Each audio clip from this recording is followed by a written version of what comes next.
What's going on, everybody? Thank you for joining us for another episode of LTMB Live. Let the madness begin. This is June 20th, 2019. Glad to be here with everybody. Got a pretty good show for you. It's going to be pretty much top heavy tonight. There's pretty much two stories that we're going to be doing that probably going to take all the time. And we hope that we are not affected by some weather that is going on in the South, in South Carolina right now. We lost power. Yeah, earlier this evening. All day, really. Oh, pretty much, all day. Multiple times throughout the day. Like, I know I didn't get power back till like 6 o'clock, so about an hour ago. It's been flickering, it's been turning off here and there, so hopefully we won't have any issues. We don't need no more challenges. Nah, we don't need any more. If it does happen, of course we'll try to, get back on, try to reload the stream, but like I said, we can't make any promises without, electricity, straight up. Like I said, appreciate everybody being here. We are broadcasting live on YouTube and Twitch and Periscope Live. So hi everybody out there on YouTube, especially if you are there, please hit the like button, share it if you so please. We appreciate that. Already see some people chatting in the chat section. What's going on, everybody? Trev, Moose, Zach, Carne, Jordan, what's going on, everybody? We're not going to try to be fast, but I do still want to be efficient here. I don't want this to get cut off. So anyway, let's go right into it. On Tuesday night, there was a Trump rally. Donald Trump was officially kicking off his 2020 re-election campaign. And the rally was dubbed 45 Fest. 45 Fest. Of course, 45th president. It's a 45 Fest. And yeah. And so during this rally, it was in Orlando, Florida. During this rally, let's say this. I have not watched many Trump rallies. I can't say that I've sat through many Trump rallies. Because it's hard to say. It's really difficult to do that, especially, during the campaign trail in 2016. It was really difficult. I remember sitting through one of them and it was like, whoa. Because it's nauseating, man. Yeah. And again, that's where he excels. He excels when he has to stand and speak in front of a crowd that are his fans. Selling himself. And he sells himself, and they help him sell himself. They make him feel good about himself, and they make him feel good about what he is saying. Yes. That's the environment he likes, and that's pretty much the only environment he can excel in. And so speaking of this particular rally in Orlando, it was Trump to, I don't know what proportions. I don't know what to what levels. This was the most Trump I've ever seen. The most Trump I've ever. This rally was filled with so many lies, so many ridiculous comments, and just boasting and bravado. It was insane. I think we talked about this after the last show. Yeah. It was after the last show ended. We were just talking off camera and whatnot, and just random conversation, casual random conversation. Mm-hmm. And you mentioned, you were kind of questioning why Trump even has to be like this. Why is it necessary now? Mm-hmm. It made more sense when he was running the first time. Yeah. Because he was trying to, I guess, elevate himself and separate himself, just even rhetorically, make himself look really edgy and bold. But he won. Yeah. So why is it necessary for him to continue to be like that? And I think you stated. Because I forgot. I think you stated it's because there's no substance. Yeah, that's right. This is what his presidency is. He's been having these rallies. He's been campaigning the whole time. Ever since he's been campaigning ever since 2015, and he's never stopped. Like, why would someone need to do that? I don't think you have to go into some sort of deep psychoanalytical I guess, analysis. You know what I'm saying? You don't have to do that. You don't have to go deep to figure out why he's doing that. He doesn't have anything to run on. What does he have to run on? Like think like Well, we're gonna get to that. We're gonna get to that because we got some clips. We got some clips from this rally.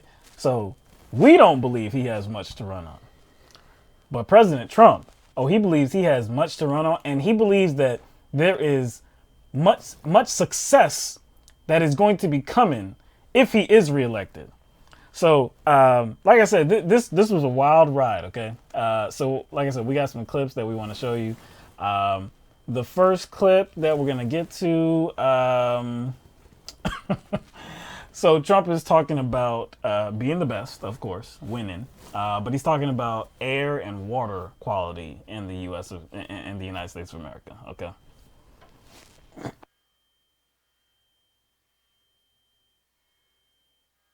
I want to make clear to the media, we have among the cleanest and sharpest, crystal clean, you've heard me say it, I want crystal clean, air and water anywhere on earth. We are creating a future of American energy independence, and yet our air and water are the cleanest they've ever been by far.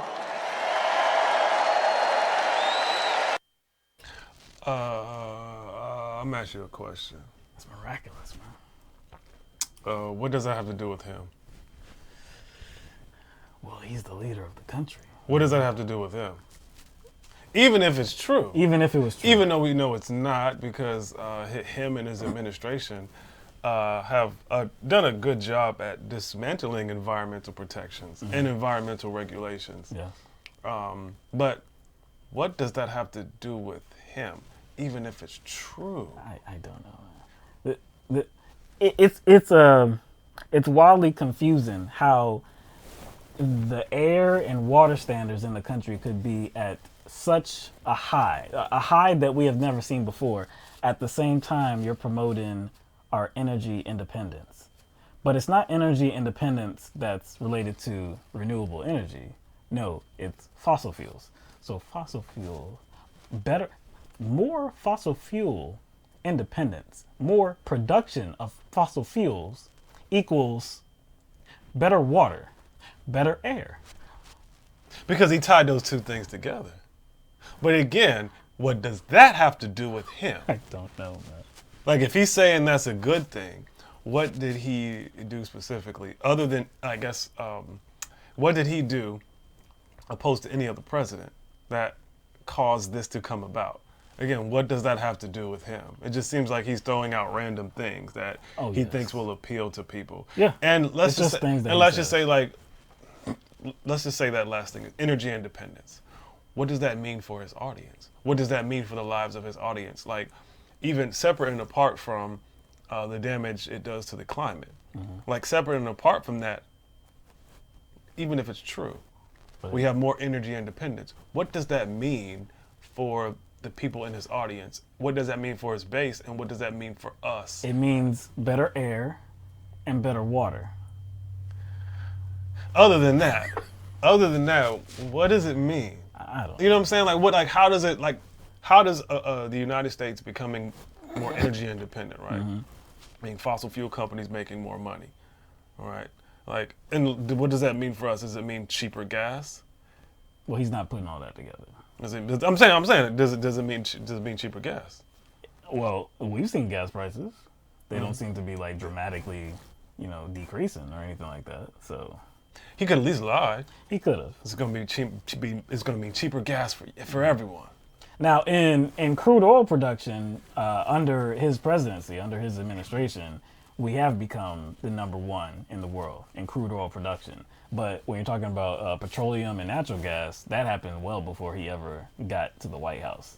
Also, the whole claim about water and air quality being the best that we've ever had, of course, is a lie. It's of course just a straight lie, right? So the American Lung Association, they produce an annual report every single year, and in 2019 they produced their 20th report. So it revealed that between the years of 2015 and 2017, quote, more cities had high days of ozone and short-term particle pollution compared to 2014 to 2016, end quote. The report also said, quote, 141.1 million people lived in counties with unhealthful levels of either ozone and or particle pollution, an increase of more than 7.2 million Americans since the last annual report, end quote. So there's one thing that I really wanted to point out about that, beside the fact that it's in contrast to what Donald Trump said. Think about the actual statistics. They're using the last 3 years. So we're not talking about 2018. We're not talking about 2019. They have to analyze all this data, but of course it takes time to do so. And so they have to look in the past. They have to analyze a 3 year period, but that's from 2015 to 2017. 2015 to 2017.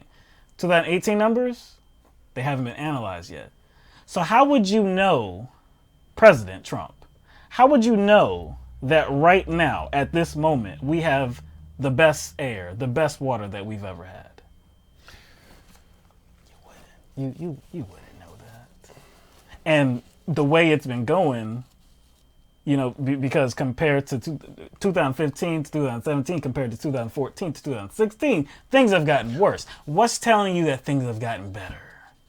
Okay, so now you might be getting into something else here. So it goes beyond Trump trying to connect, this clear, crystal clear, sharp water quality the to sharpest, him. the sharpest. I think, and you know what, in this case, it might be a situation where Trump is not even boasting about himself here and the role he played in making the air and water so clean and sharp and clear.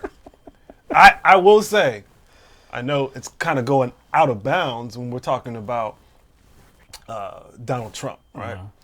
But I don't think it was just about him in that instance. I think that was his opportunity and his administration's opportunity, because I don't think he wrote that speech.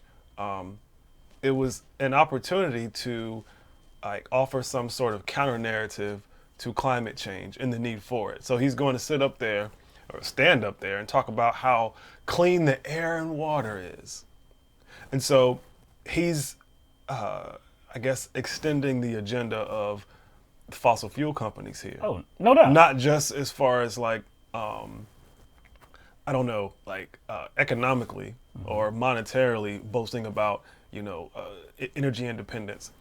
Because that more or less has to do with economics. But I think it was more about denying climate change and the effects these fossil fuel companies have on our climate, and kind of still pushing that narrative there's nothing wrong with the climate because our air is crystal clean, our water is crystal clean, it's clear, it's sharp. Well, that's understandable. I mean, that goes along with the agenda of President Trump and all the Republicans, pretty much. So I understand why he said it. It's just a slap in the face to logic, reason, reality, stats, facts, all of that.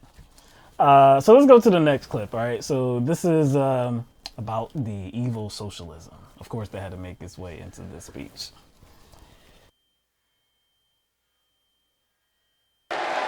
Republicans do not believe in socialism. We believe in freedom, and so do you. We will defend Medicare and Social Security for our great seniors. We will defend it like nobody else. And we will always protect patients with pre-existing conditions. Always. Always. Yo, you see what he's doing right there, right? From the jump, he juxtaposed these two things, socialism and freedom, to make those things seem like they're opposites. If you like freedom, then there's no way you can like socialism. If you want to remain free, whatever that means to him, them, the administration, Republicans, if you want to remain free, which is a good thing, right? Right. then you can't accept what's on the other side of that, and that's socialism, which by default would be evil, bad. Right. So some socialist type things that he would be talking about, I guess, would be like Medicare for all, the Green New Deal, maybe higher wages, Social Security, stuff like that. Did he mention those things? In the next sentence, after he was talking about freedom, how it's bad. Yeah, well, talking about how socialism is bad, but we're a land of socialism freedom. Is anti-freedom. He talks about how we're always going to defend Medicare and Social Security. What is Medicare, though? Oh, man. What is Medicare? Because you bring this point up a lot.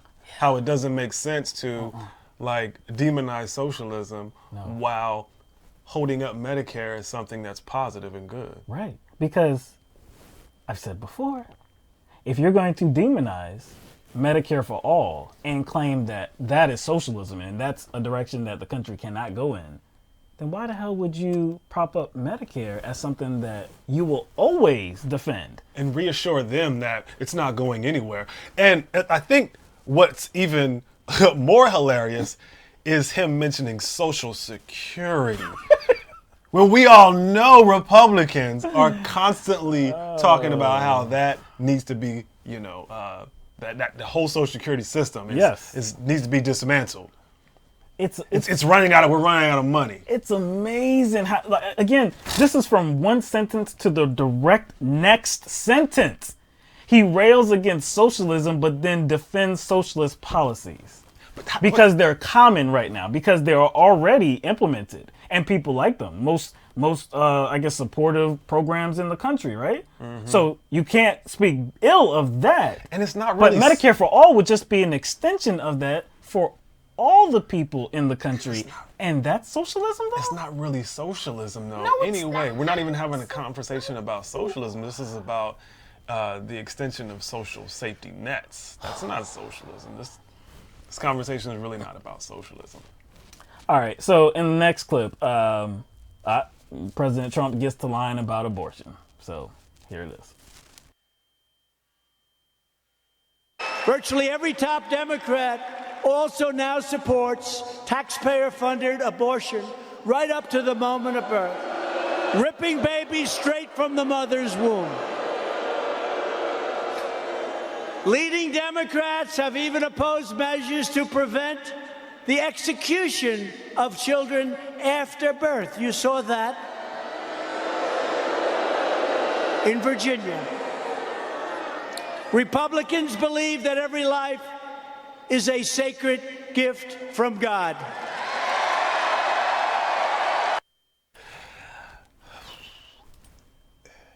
Is this some sort of Apprentice spinoff we're looking at?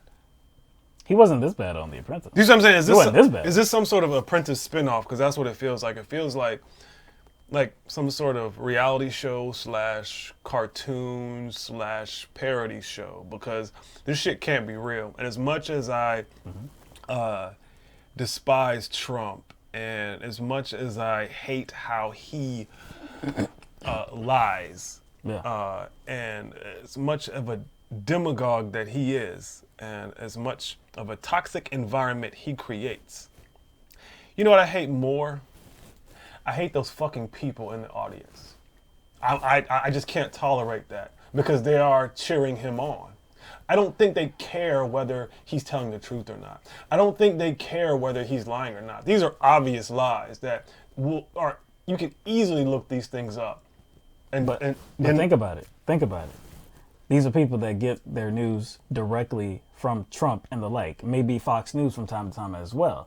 So the truth is as it is given to them. You talking about it's so easy to look up this information and to be self-informed. It is. In today's day and age, it absolutely is. But are they going to do that? Because they believe the information that they're going to get from other sources is complete bullshit. It's fake news. Trump is giving it to us real. Remember what we talked about yesterday?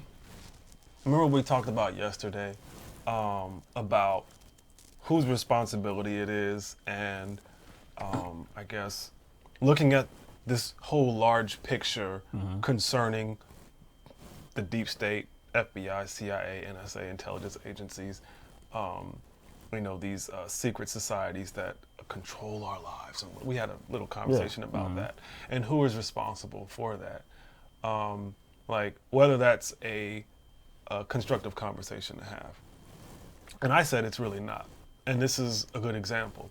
We have individuals who are not being paid, who are voluntarily supporting a demagogue, voluntarily supporting a lying authoritarian, voluntarily supporting a man that handed out the biggest tax break to corporations in history. They're getting nothing of value from it. They're getting nothing of value from him. They're cheering on a man in an administration that is dismantling climate regulations or environmental regulations for corporations. You're cheering for a man who is in unconditional opposition to immigration on our southern border. So I mean, it's like, I have to wonder, it's like, are we even capable of dealing with these larger institutional issues, that are way up there, places that we can't touch, when right on the ground we have a voter base that can't even be informed about basic issues, and they're sitting up here cheering on a man that does not have any of their interest in mind. And we talk about it, how a lot of the things that Trump and Republicans as well, you can't separate them. They are one and the same. They don't just impact Democrats' lives. They don't just impact liberals' lives. So while these people behind Trump are celebrating Trump saying that he's winning, saying that Republicans are winning, saying that the country is winning, they are winning. They're not. We know. We talk about these policies in depth. And again, it's not like they have some ability to target only a particular type of people. We all live among each other. We all live pretty much in the same types of situations as well, in the same communities. We go through the same things in life. And most of us don't really have a lot of money. A lot of us don't really have a lot of wealth, a lot of, many assets, land, all of this. We're really all in the same boat. So it's all going to affect us the same way. So it's not a liberal thing. It's not a conservative thing. Trump's policies, Republicans' policies are damaging just to regular people. But because Trump is saying that it's winning, because Trump is saying that he's the best, he's been the best for 2.5 years, it's just his word is gold, man, and it's amazing, man. Go ahead. If talking about the deep state, like if people think we can somehow defeat the deep state when most people in the United States can't even challenge the shallow state. You know what I'm saying? Exactly. Can't even challenge the shallow state here at home.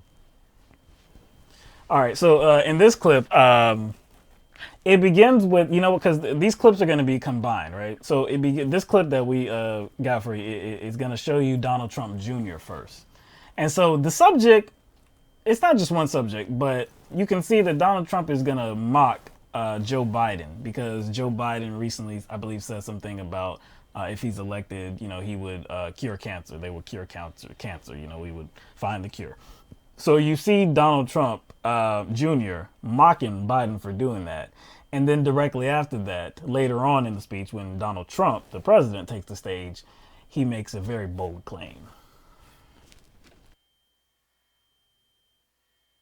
Joe Biden comes out, well, if you elect me president, I'm going to cure cancer. Wow. Why the hell didn't you do that over the last 50 years, Joe? We will push onward with new medical frontiers. We will come up with the cures to many, many problems, to many, many diseases, including cancer and others. And we're getting closer all the time. We will eradicate AIDS in America once and for all, and we're very close. We will lay the foundation for landing American astronauts on the surface of Mars.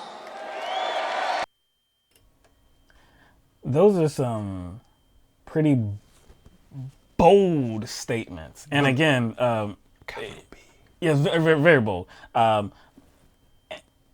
look, if if you want to criticize Biden for being way over the top. You be over the top and say, yeah, I don't know, because it's not like cancer is just this little thing that you can just be like, okay, in 4 years, yeah, I can see us.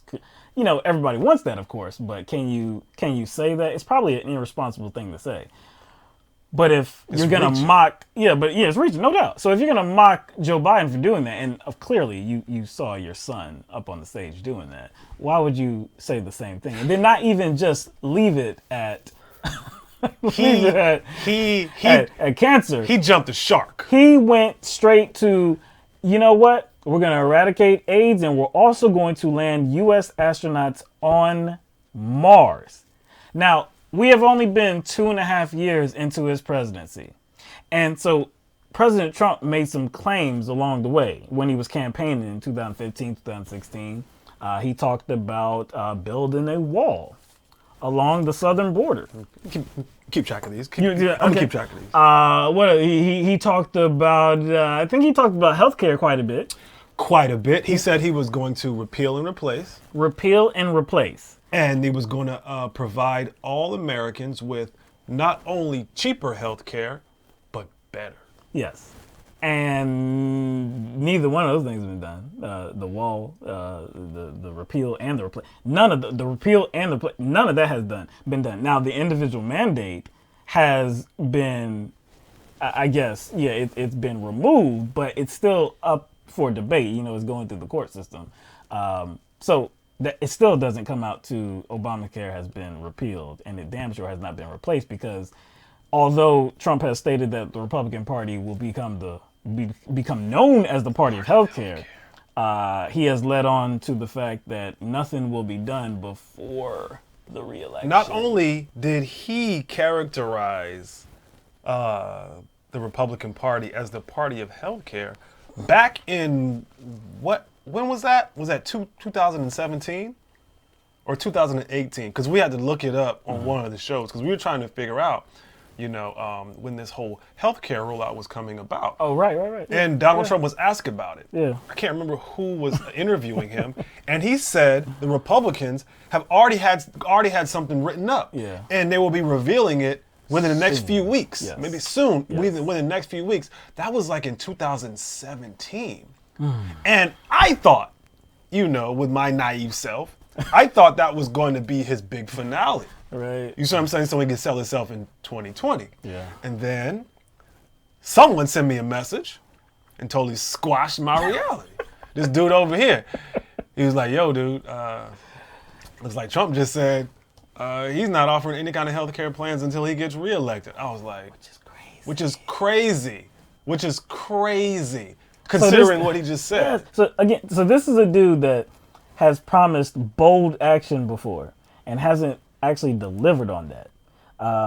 He did promise bold action on taxes, and he did deliver on that, but for the wrong people. For the wrong people, because you remember it was supposed to be for the middle class. And he lied to him. Now, he did lie to him, and they ate it up. They took a full gulp. They ate it up. More money in your pockets. Oh, yeah. They thought it was really going to money. come to the middle class, and it actually just came to corporations, the very wealthy. So, again, these are promises, these bold ideas that Donald Trump has and that he claims that will benefit the average American worker, and he's never delivered on that. But he's going to get us to Mars, and he's going to rid the country of cancer. AIDS-less, not just cancer, AIDS-less society. And a society that can, boast about, or a country, nonetheless, that can boast about sending astronauts to Mars. I don't know about you, but, that's a future I can believe in. An AIDS-less society that has been to Mars. And no cancer either. And no cancer. Cherry on top. See, when it comes to Biden, we both thought it was reaching. Most people thought it was reaching. We thought it was a desperate attempt to, I guess he's selling hope, but it's way too much. He was selling himself way too much. Yeah. You look at Biden and you think of, he's going to cure cancer. That was his selling point, Right. because it just cries desperation. I can still understand it because of his son. I can understand that, but it was still irresponsible, even if his son, died of cancer.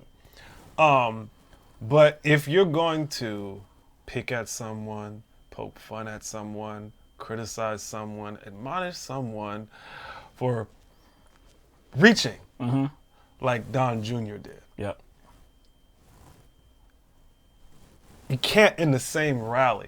Not in the same speech, man. Not that same night. Not the same night. You can't then say, hold my beer. Yeah. You can't then say, hold my beer. He's full of shit, but I'm gonna actually do it. Exactly. Yo, you think Biden was full of shit? Wait till you hear what I gotta say. You think I'm full of shit? Because think about it, it doesn't matter which one of them is president, right? They're gonna be using the same scientists, the same doctors. It's going to be the same people. No. He's gonna find the best people. See, he's not gonna have. It's not gonna be the same scientists. I don't know where these new scientists are gonna come from or where he's gonna find them. Yeah. But these ain't gonna be the same scientists that Biden would have had. It's gonna be there's a whole new set of super scientists, super soldier scientists. So they're gonna cure AIDS and cancer. So hold up, the dude that does not believe in science. See, the dude that's anti-science when it comes to climate change. The dude that is completely anti-science. Thought it was a Chinese hoax? This same dude is gonna rely on science. Come on, man. Get out of here, dog. Also, the same president, this current president, who hasn't delivered on his healthcare promise, is going to cure one of the most, biologically dangerous viruses. Yeah. That's a healthcare issue, right? And it's not like there's just one form of cancer either. There's many forms of cancer. So when you're saying you're ridding the country of cancer, do you understand how many different directions you would have to go in? You rid one cancer. It's not like you've rid them all. Trump 2020, man. Trump 2020. And what's funny about this whole launch is that he revealed this new campaign slogan. But was it really new? We already knew about it. Yeah, I know. Yeah. He introduced it like the day after he was elected. Keep America great. His, I don't know if it was like his inauguration speech or like closely following that. He was talking about the next one's gonna be Keep America Great again. So it's not like this new it's new moniker here, you know. He also he also lied about some other things. Of course he brought up Hillary Clinton. The crowd was chanting "Lock her up" like this is 2016. At one point, so he started talking about the emails, the deleted emails. Like she's not even running. She's not even running in 2020, but he's still talking about it, right? So this is what he said. All right, I have a screenshot of this. Let me find it. Yeah, here we go. So he says, 33,000 emails deleted. Think of it. I keep mentioning, there was a lot of corruption on the other side, but the simplest thing, they get a subpoena from the United States Congress and they decide that they're not going to give it. So Lindsey Graham, they did delete and they acid wash. This was the H there, which is very expensive. Nobody does it. They acid wash those emails, never to be seen again. But we may find them somewhere deep in the State Department. Now, I had never heard, I promise you, I had never heard Trump state or even mention acid wash. Now, but he's actually said it multiple times before, because I did some digging, and he said it at least 2 or 3 other times. This whole they did this acid wash thing to get rid of the emails and how it's this expensive process, and nobody does that. It's such a corrupt process. And so a couple of days ago, I'm talking to Mike about it too. Acid wash emails. I'm trying to think of okay, how do you go about doing something like that? Because we're talking about computer systems. It's not like you have papers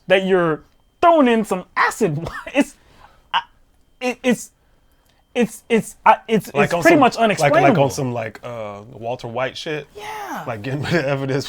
We're talking about a computer system. So what's the real story here, okay? Because we knew about this. I mean, this goes back to 2016. We've already talked about this.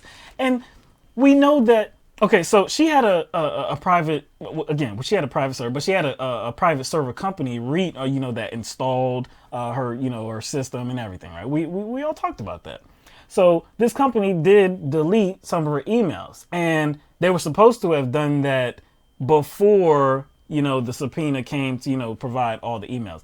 And I think it has been determined that she deleted personal emails as well, because they gave her that opportunity as well. Like, they gave her the opportunity to delete the emails and stuff. Like, they wanted to be provided the emails that were not personal. They didn't care about the personal emails. So anyway, the software that this company used to delete these messages is a program called BleachBit. Yeah. It's a program called BleachBit. Now, it's a free software program as well. It's called BleachBit. It doesn't actually contain bleach. It's just like it's just a phrasing. Of course. It's a phrasing. Because bleach clean. Well, it cleans, Yeah. it dissolves. Exactly. It is acidic. Yeah. And it basically kills like DNA. It destroys DNA. Sorry, so it kills life. I mean, if you really wanted a really good clean. So I mean, bleach. if we want to give them the benefit of the doubt, we can say the term acid wash is just a term that we would use to describe thoroughly getting rid of emails. But even in this case, it's just regular. Like, it's software that you can get Free software. that you can do these multiple passovers. You can do passover.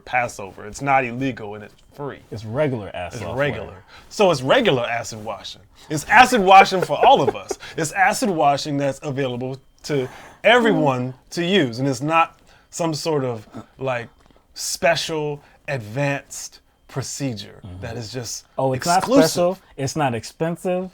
It's not anything. It's just some regular ass shit. And when the Republicans had control of the House, they opened up an investigation into the FBI's handling of Emailgate. And it quietly went away. I wonder why.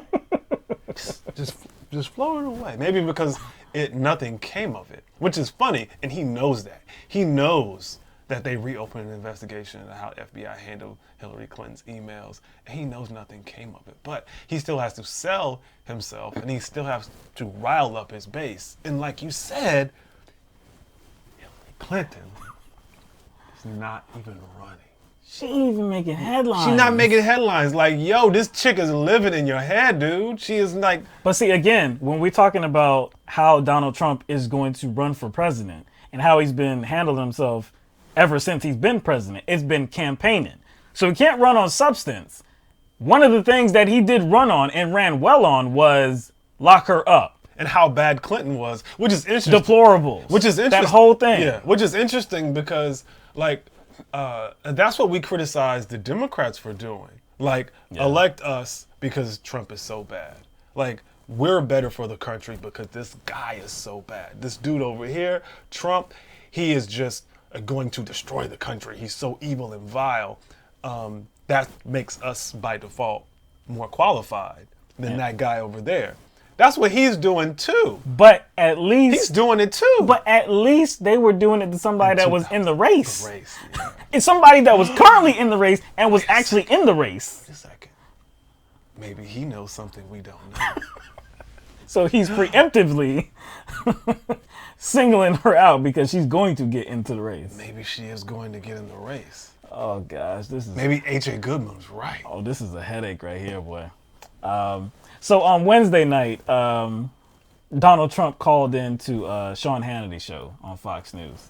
And this is another claim. This goes back to Tuesday night at that rally. He did talk about the border wall as well and how there was a quote. He said, wall construction is moving very rapidly.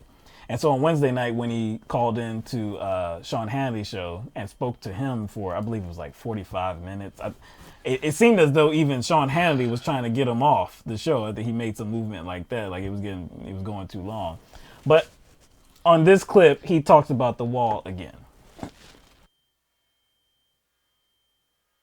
And I was able to design and redesign the wall where it's stronger, bigger, higher. It's actually got a little bit higher, if you remember that. But it's a better wall and it costs less money. It's actually a stronger wall, costs less money. So we're doing really well with the wall, and it's a very important element, and we're doing well overall. So I'm just here wondering, doing very well on the wall. Designed it, redesigned it. The wall is actually bigger, taller, stronger, a better wall. It's $1 million man wall. But it's cheaper. Now, if there have to be some material that I've never heard of that most people have never heard of. Because if you get taller, bigger, better, stronger, for less money, we're talking about like materials and building. We're not talking about, something that you can cut something, a process or something like that, a shortcut.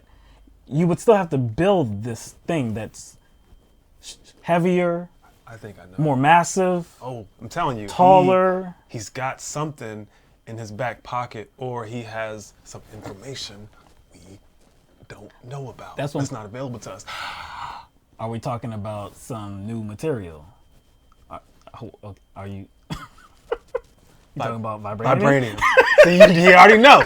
He already knows, son. You already know. See, why would you? See, so that's the new material. Trump got vibranium. He ain't telling nobody. And he got it on the cheap. He got on the cheap. He got it. Him and Wakanda is like. Oh, gosh, man. That would be interesting. Speaking of the wall, though, because that's kind of his claim to fame as far as his campaign goes. That's what he was promising. That's his. That would be seen as his monument, right? That would be like a good achievement according to him. It's like a trophy, man. It's personal achievement. And what is the wall designed to do, Will? Keep out things like rapists, murderers. Oh yeah. Killers. What else? What's the main thing? Drugs. That's interesting. Because a couple of days ago, there was a big cocaine bust at a Philadelphia port. And it says 6 people were charged in over $1 billion cocaine bust. One with a B? $1 billion. $1 It says billion. the Fed seized an estimated $1 billion in cocaine from ship in Philadelphia. Okay. So I think that's proof that walls work. Oh, wait a second. I don't think a wall would have helped this. No, a wall wouldn't have helped. Wall wouldn't have helped this. No, a wall, because you said it's a ship. It was a ship. A land ship?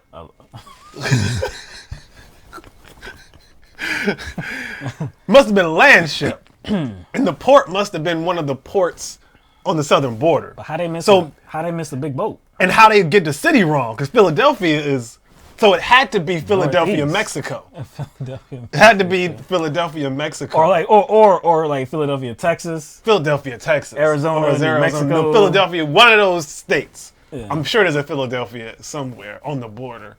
So that could have, I'm pretty sure that his wall, thwarted that, and that's why the Fed seized it. Because his wall took care of it. The wall that he promised. He's running the same damn campaign. The same one. He's using the same material. Lock her up. He points to the back of the room and is like, oh, there's a lot of fake news back there. Everybody starts cheering. Like, this is what he's using to... Look, in some vein, you have to give it up to him because he knows his audience, he knows how ignorant his people are. Now, he's an evil, vile person for abusing people, for using people, for exploiting people just to get what he wants, and that's another 4 years. So yeah, he's one of the worst among us. But it still falls into hands of people to recognize that you're being duped, that you're being played, and to We're not even talking about knowing the issues back and front. We're not even talking about taking a very deep dive into the issue. Just look at one other source, you know? From time to time, just take a look at another source. Because Trump is actually not a source. He's a source for the vomit that comes out of his mouth. But if you actually want to see, you know, if this is factual or not, you're going to have to go somewhere else. And they don't do that. And it's not just about, like, I guess, looking up information, you know, to figure out whether something is true or false. I think naturally, when human beings interact, we look for cues. Mm-hmm. We look at cues. We look at triggers. We look at body language. We look at certain repetitious things. Mm-hmm. And guess what? It's easy to figure out when somebody's being dishonest. Yeah. And we've talked about that, you know, about having the bullshit meter, right? Most people would probably tell you they can pick up on bullshit easily. You know, that's just a product of, you know, experience, being in life, you know, just going through life and dealing with different people, different experiences. You get to pick up on, like, if somebody's selling you some bullshit. I mean, damn, I picked up on that in high school, probably even before that, you know, that grown people are not picking up on Trump's bullshit it's either happened willingly, which I think it is, or these are some of the most secluded people that I've ever heard of. 20 years ago, maybe they had an excuse, but Yeah. it's actually, you have to put effort into, like, being secluded now. You have to put effort into that, not in the information age we live in, not living in a world where there's so much connectivity. You have to, like, purposefully shield yourself. Right. All right. So let's leave that alone. Like I said, that was one of the most Trump rallies I've ever seen in my life, and I don't know that I've seen so many lies and ridiculous statements all condensed into, like, one speech. I don't think I've ever seen that before. This is Trump 2.0. This is definitely Trump 2.0. I didn't think it was possible. No, I didn't. I didn't think it was possible to upgrade Trump. I didn't think it was possible for him to upgrade himself. Literally, his campaign and his campaign strategy is just to say whatever the crowd wants to hear, even if there's no proof that it's actually happening or going to happen. That's the strategy. Just tell the people what they want. Go outlandish as you want to. As long as I'm saying it, they're going to believe me. Yo, I'm telling you, he could say the most ridiculous, thing, and they'd probably cheer and believe it. Like, he could say, tomorrow, my administration is coordinating with some sort of organization that, I guess participates in studies and does scientific breakthroughs, and we're going to make it rain Jolly Ranchers tomorrow. Yeah. And they would probably cheer. We're going to make it rain Jolly Ranchers or Starburst or whatever, or Kit Kats. They would probably think he has a way to make it happen. Oh, that's going to be good. That's going to be good. All right, so let's get to Joe Biden, okay? I've been itching to talk about good old Joe Biden. Uncle Joe. Uncle Joe. Grandpa Joe. Okay, so in a Tuesday night speech at a fundraiser in New York City, Joe Biden, who's the Democratic presidential candidate, took the audience on a little trip back to an earlier time. And this was a time when he said he had some good working relationships with two segregationist senators. So those senators were James Eastland, who was a Democrat from Mississippi, and Herman Talmadge, who was a Democrat from Georgia, both of whom were opposed to desegregation. So of Eastland, Biden said, quote, "I was in a caucus with James O. Eastland," and he was doing this with a southern accent. He also said, quote, "He never called me boy. He always called me son," end quote. That's what he had to say about Eastland. Now, of the other senator, Herman Talmadge, he said, and I think I have this in a, yeah. So, yeah, on Talmadge, he said, so Biden referred to Talmadge as, quote, "one of the meanest guys I ever knew." But he also added, hold on, no, that's not it. Yeah. Here we go. "Well, guess what? At least there was some civility. We got things done. We didn't agree on much of anything. We got things done. We got it finished. But today you look at the other side and you're the enemy, not the opposition, the enemy. We don't talk to each other anymore." So, as you could probably imagine, after he talked pretty much glowingly about his working relationships with two segregationist senators, he got some pushback. He got some negative feedback from that. And it was far and wide. A lot of people had some criticism for him, including Democratic presidential candidates like Senator Cory Booker, Senator Bernie Sanders, Senator Kamala Harris, also John Delaney, and New York City Mayor Bill de Blasio. So Senator Booker said in a statement,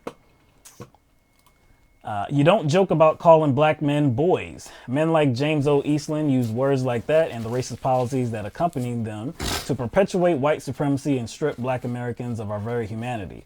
I have to tell Vice President Biden, as someone I respect, that he is wrong for using his relationships with Eastland and Talmadge as examples of how to bring our country together. And frankly, I'm disappointed that he hasn't issued an immediate apology for the pain his words are dredging up for many Americans. He should." So, again, this was on Tuesday. So Wednesday comes, and like I said, he's receiving criticism from everywhere at this point. So he is actually approached about that, about this criticism, about this controversy.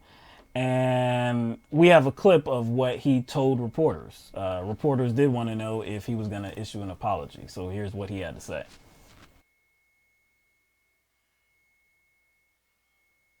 Received from your fellow Democrats on the segregationist columnist? The answer is yes. Here's the deal. What I was talking about, I could not have disagreed with Jim Eastland more. And he was a segregationist. I ran for the United States Senate because I disagreed with the views of the segregationists, and many of them in the Senate at the time. As I led the Judiciary Committee, I was able to pass, what I was talking about was the Voting Rights Act.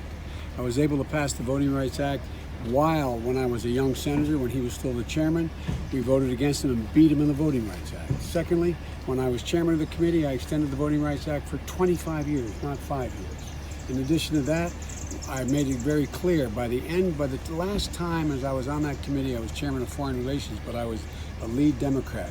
We extended another 25 years, and we got 98 out of 98 votes for it. The point I'm making is, you don't have to agree. You don't have to like the people in terms of their views, but you just simply make the case and you beat them. You beat them without changing the system. How does it feel that your Democratic rivals are implicitly saying that you have issues talking about race? They know better. Are you going to apologize like Cory Booker has called for? For what? Cory Booker's called for it. Cory should apologize. He knows better. There's not a racist bone in my body. I've been involved in civil rights my whole career. Period. Period. Period. So he addresses Cory Booker in that clip because he is asked about if he's going to apologize, and he says that no, Cory should apologize. So later that night, Wednesday night, Cory Booker went on to CNN, and this was his response. Are you going to apologize? The vice president said I should know better, and this is what I know. As a black man in America, I know the deeply harmful and hurtful usage of the word boy and how it was used to dehumanize and degrade. I know that segregationists, like the two people you were talking about, through their laws and their language, deeply wounded this nation, and the present day manifestations of their work can still be seen in black and brown communities like the one I go home to. I know that somebody running for president of the United States, somebody running to be the leader of our party, should know that using the word boy in the way he did can cause hurt and pain, and we need a presidential nominee and the leader of our party to be sensitive to that. And the last thing I know is I know that I was raised to speak truth to power, and that I will never apologize for doing that. And Vice President Biden shouldn't need this lesson. And at a time when we have, from the highest offices in the land, divisiveness, racial hatred, and bigotry being spewed, he should have the sensitivity to know that this is a time I need to be an ally, I need to be a healer, I need to not engage in usage of words that will harm folks. And so this is deeply disappointing. We waited for him to apologize. He didn't till the next day. And whether I'm running for president or not, as many people today have been, on Juneteenth no less, calling out for the vice president to acknowledge that his words were harmful and hurtful. So to add to the defense of Joe Biden as well, it is campaign spokesperson for Joe Biden's campaign, Simone Sanders, who used to be the campaign spokesperson for Bernie Sanders' 2016 presidential campaign. So on Twitter, she said, Joe Biden did not praise the segregationist. That is a disingenuous take. He basically said sometimes in Congress, one has to work with terrible or downright racist folks to get things done. And then went on to say, when you can't work with them, work around them. That's not exactly what he said.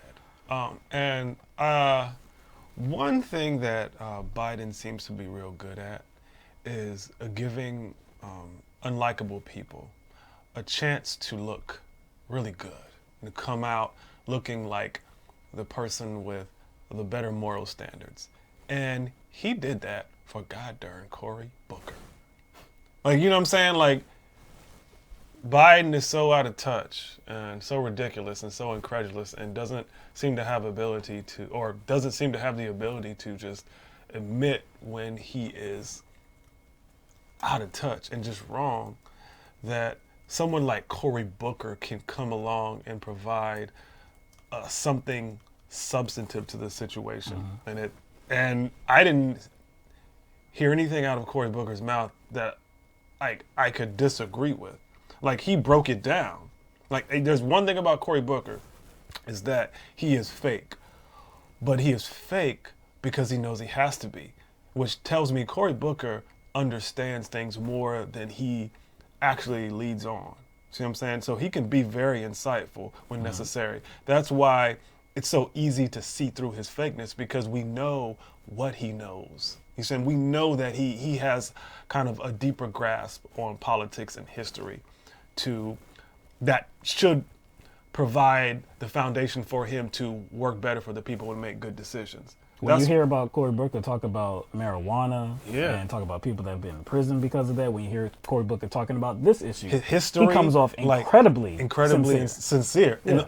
And I think in that moment he was being sincere. That's why it's so easy to see when he's not, because we know Cory Booker knows. Right. We know he knows. So, but you know what? Before I even get into, I guess, my analysis, I want to highlight a straw man. A straw man to defend Joe Biden. And that straw man came from Whoopi Goldberg of The View. So, of course, The View talked about this on their show on Thursday morning. And this is just a clip of what Whoopi Goldberg had to say. You have to work with people you don't like. And if you're in an entire environment where there's lots of different people that you don't like, you have to figure out what to do. The idea, listen, beat Biden in the debates. You know, if you can beat him, beat him. Don't try to make him out a racist. You don't like some of the stuff he's done, say that, but you can't call a dude a racist. He sat for 8 years with a black guy. What, did he have a noose in the background? Come on.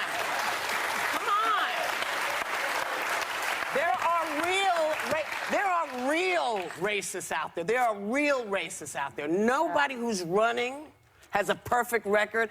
There's something to find in everybody. I'm sorry. No, but I was going to say, Whoopi, I don't think they're calling him a racist, though. They're saying he's behind the times and that he doesn't understand. No, they are saying, basically, they're not saying, hey, you're a racist. But when you say when you say those kind of statements, you're alluding to that you think the man is a racist. I'm saying, yeah, you had to deal with those guys. Right. So did everybody else. But this man sat with Barack Obama for 8 years. So that take is Garbage. hot garbage. That take is hot garbage. Like stewing in a dumpster on a hot summer day. Yes, Joy Behar, and I'm glad Joy Behar chimed in at least for that instance, and said that, well, no, I don't think they're calling him racist. They're just saying that he's behind the times, he's tone deaf, this and that, and that's exactly what people have been doing. I haven't heard anybody say that Joe Biden is racist. I wouldn't make that leap to say that he's racist. Now, were his comments insensitive? Were they tone deaf? Yeah, of course they were. But nobody's saying that he's racist, right? And then she brings up that he sat next to Barack Obama. Oh, the black friend thing. Oh, he was by a black guy. And since I guess he didn't try to kill him, that means he's not racist, right? So I agree. I agree with Cory Booker, his stance, his initial comments, his later comments after Joe Biden said that he wasn't going to apologize. And Cory Booker, the black man should apologize to the white man that doesn't get it. That's what should happen here. The black man doesn't understand things the right way, the correct way. He's not feeling this as a black man. No, he should apologize to the white dude that does not understand what he just said. This guy, Joe Biden, it's not, again, I wouldn't put racism on him. And it's not that I'm misunderstanding in that he said that he was praising these two segregationist senators. I didn't take that away. But if you read his words, he said that we got things done. We got it finished. But today you look at the other side and you're the enemy. Not the opposition, the enemy. If you don't see two segregationist senators as the enemy, then there's something wrong. Now, everybody can understand that there's a difference of opinions on many topics. And there's some hateful people right now in today's United States Congress. And if there's something that has to get done, you're still going to have to work with them. Alexandria Ocasio-Cortez is right now trying to work with Ted Cruz on some legislation. And they two are like polar opposites. So, yes, you have to work with people. But if you don't view people that literally wanted to kill people that look like me just because of the dark complexion of my skin, if you don't view them as the enemy, if you're going back and you're talking about the nostalgic look into history and like, hey, yeah, it wasn't like that back in the day. We used to work together. I didn't look at these guys like the enemy. It was all about civility. I'm glad that Joe Biden had the opportunity to be civil with these two fine gentlemen from the South. Meanwhile, black people had fire hoses put on them, water hoses put on them, had dogs sicked on them, had nooses wrapped around their neck. We didn't have the opportunity to be civil with these white people that wanted to kill us and didn't want us to operate in the same America as other people, white people. We had to be separated from you because we were less than. We weren't as human as white people. We had to have separate bathrooms and separate restaurants and all of this garbage. Joe Biden, again, I'm not going to put racism on Joe Biden, but he's a damn fool. He's insensitive. He's tone deaf as I've ever seen. What did that argument sound like, though? Like, what kind of person would you expect to hear that argument from? Right? The argument that he made when you're talking about, going back to the good old days. Because that's kind of what you alluded to. Yeah, it is. And we worked together. We worked together. We were civil with each other. We got stuff done. We didn't look at each other like the enemy. Even though there was a clear enemy. That sounds like a good old days argument that we typically hear from Republicans that are conservative. Yeah, so it sounds like Joe Biden is, I don't know, outing himself as a conservative here, because that's a conservative viewpoint, because that's a viewpoint that we typically hear from conservatives. No doubt. They want to go back to the good old days, back when there wasn't this conflict right. between the people you worked with. And I was like, does he not realize that maybe it was easier for him not to have a conflict with those people because of his own status?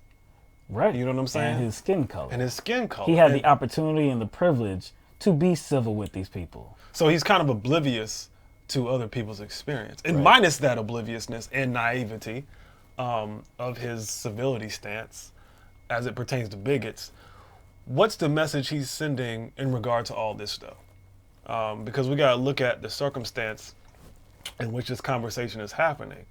And it's happening within the frame of the 2020 election, right? So he's a presidential candidate, and he's trying to illustrate how fit he is for that role. So his positioning on this issue is intended to speak to, I guess, his ability to work with the other side. Because that's kind of what we're getting from all this. Reach across the aisle. So what we would need to do is apply that rationale to what he and his fellow Democrats, if he wins, would have to work with, or who he would have to work with, and that would be the Republican Party. So is having a good working relationship with the Republican Party as we see them today, as they are today, is that going to stop them from pushing their agenda or their legislation, whether it be federally or state legislation? Is that going to stop them? You see what I'm saying? Like, from what we see from the Republican Party now, how is maintaining a good working relationship going to stop their agenda? Whether it be abortion access, whether it be voting rights, whether it be suppressing climate change, data and information, whether it be corporate tax cuts, whether it be gutting Social Security or other social safety nets while not addressing economic inequality. So those agendas are still going to be present. So having a working relationship with Republicans is not going to automatically cause them to see the world differently and approach their politics differently and help get things done, be on the right side. It's naive. It's naive, and there's no rationale behind it. So to me, all this to me is just a revealing that Joe Biden is having an identity crisis here. Because I don't think he's partial to Republicans because of some sense of, I don't know, communication skills, deal making, or his skills at unifying people. I don't think he's partial to them because of that. I think he's partial to Republicans because he might have some similar ideals as them. Oh, he definitely does. And like you said, with the whole reaching across the aisle, to have a good relationship with today's Republicans, is that going to lead to greater outcomes? Didn't we already see that in the last 8 years of, the whole 8 years of President Barack Obama? Those first 2 years, he had a Democratic Senate, Democratic House. That was the period of time when they were getting the ACA we're creating the ACA. Now, there was a thing called the public option that they all talked about, Barack Obama talked about that on the campaign trail. But to appease Republicans, that was taken off the table. Mitch McConnell famously said that he wanted to make Barack Obama a one-term president, and that was the biggest priority. Nothing else. It wasn't working. It wasn't having a good working relationship. It wasn't being civil to each other. It was to get him out as soon as possible. And guess who was there at the time? I was about to say, if Biden is trying to present this case where being nice to Republicans, being civil, having a good working relationship, whatever that means to him, if he's trying to present that is the best way to go about getting change and progressing, whatever, then wouldn't he have come out and been the mediator during Barack Obama's presidency? Well, he didn't have to be the mediator. I mean, Barack Obama was doing that as well. No. But again, I don't think Barack Obama sold this this kind of concept of civility. Not to the degree that he Not is. to the degree No, that he no, has. no But doubt. again, No. if he is coming out like this now as a presidential candidate and kind of making that his, I don't know, like hoisting this ability to be civil and work with Republicans as his, I guess, electability trait. Right. That's his electability trait. If he's doing that now, then we have to go back in time. Yeah. We have to go back in time and look at, did he do this when he was vice president? Did he step forward?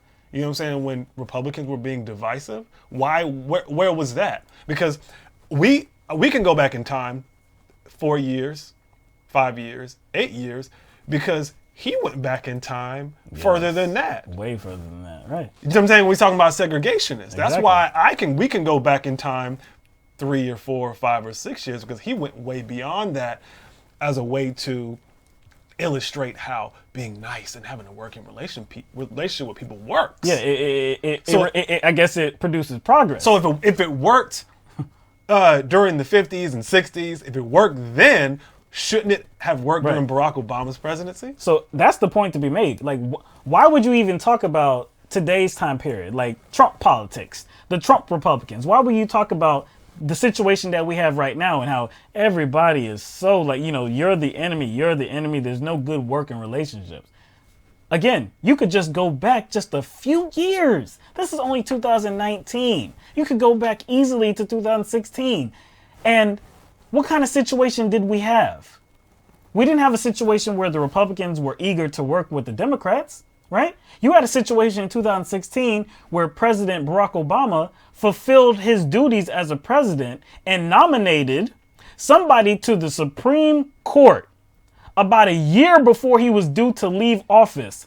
And the Republicans obstructed the process the whole entire way, said that the guy would not even get a hearing. Merrick Garland wouldn't even get a hearing. Well, maybe if there weren't people running around calling the Republicans the enemy, McConnell wouldn't have done that. Right. Yeah. That's the takeaway.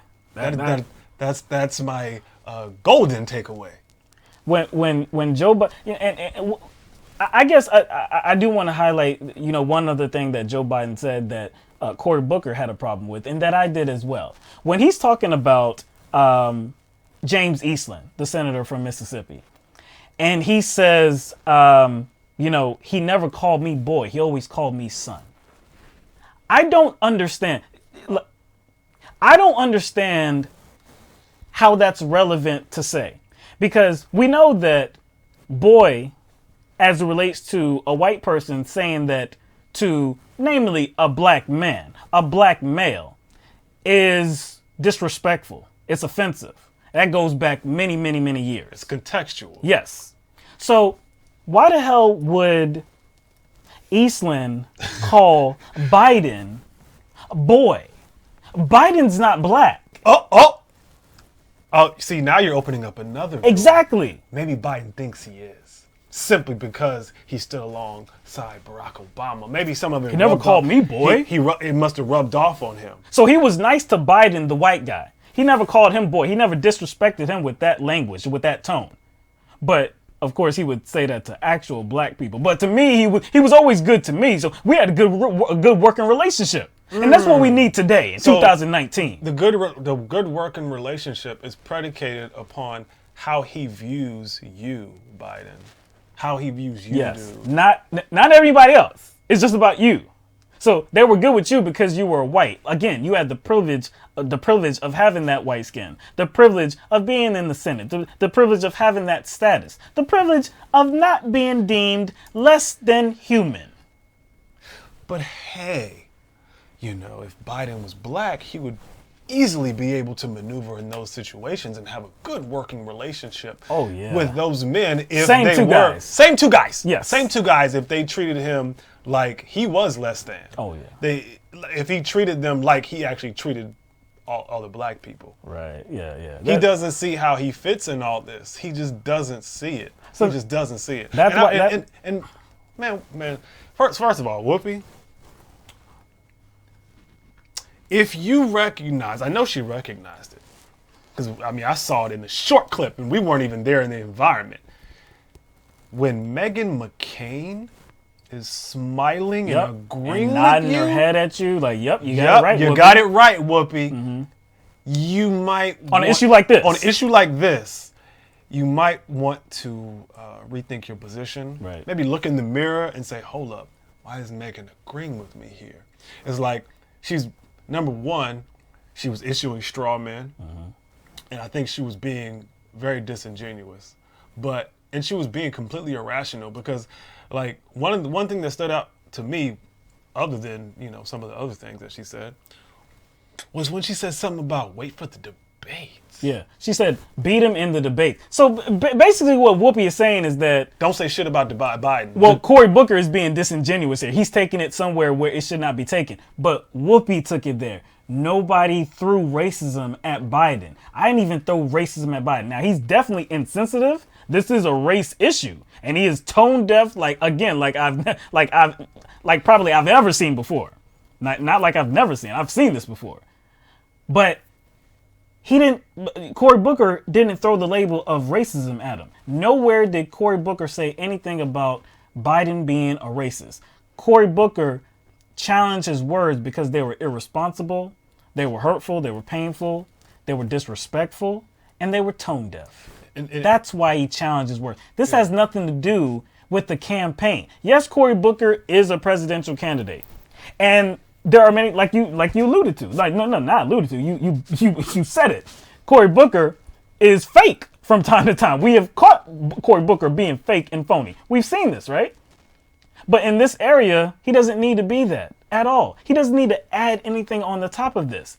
This is just a raw emotion. This is just a raw response from what Biden said. I guarantee you, if Cory Booker was not in the race, if this was 2018 at this time when Cory Booker was not running for president, if this was 2014, whatever time this is going to be the response from Cory Booker and a host full of other people. Yeah, and the thing is, like, what if it did happen during debate? You think Whoopi would have been like, okay, that's fine that this got brought up in the debate and Cory Booker or someone else went directly at Biden. She would have been crying foul if it was on a debate stage. Oh, that's personal. That's a personal attack. That's a personal attack. So it's like, and another thing that I almost forgot about is this classic "there's no racist bone in my body" defense. Oh, goodness. And we've been talking about Biden and the conversation has been centered on him. But, like, I'm not saying it shouldn't be, but it's like, it's not even about Biden. It's not even about Biden, and that's what kind of Booker was trying to allude to.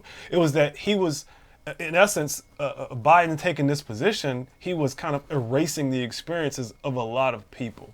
That's what it was about. So it wasn't whether Biden is racist or not. So Biden, issuing his response like that, or Biden issuing a response like that, to me it doesn't have any, I don't know, it doesn't give him any leverage in this conversation because it's not about him. It's about the environment that existed back then. It's about his perspective, and it's about him being insensitive and irresponsible in how he laid out his position and disregarded the experiences of a whole group of people. So it's not about whether he personally is racist. So he made it about himself and he just wasn't looking at the bigger picture. See, you don't have to go there. Because all you have to do is actually deal with Biden's words. You don't have to even talk about racism as it applies to Joe Biden. This has, again, like you said, this has nothing to do with Joe Biden. Now, it's Joe Biden's words that we have to deal with. But we're talking about the type of attitude that you're promoting, Joe Biden. That's what we're talking about. The insensitive comments that you made.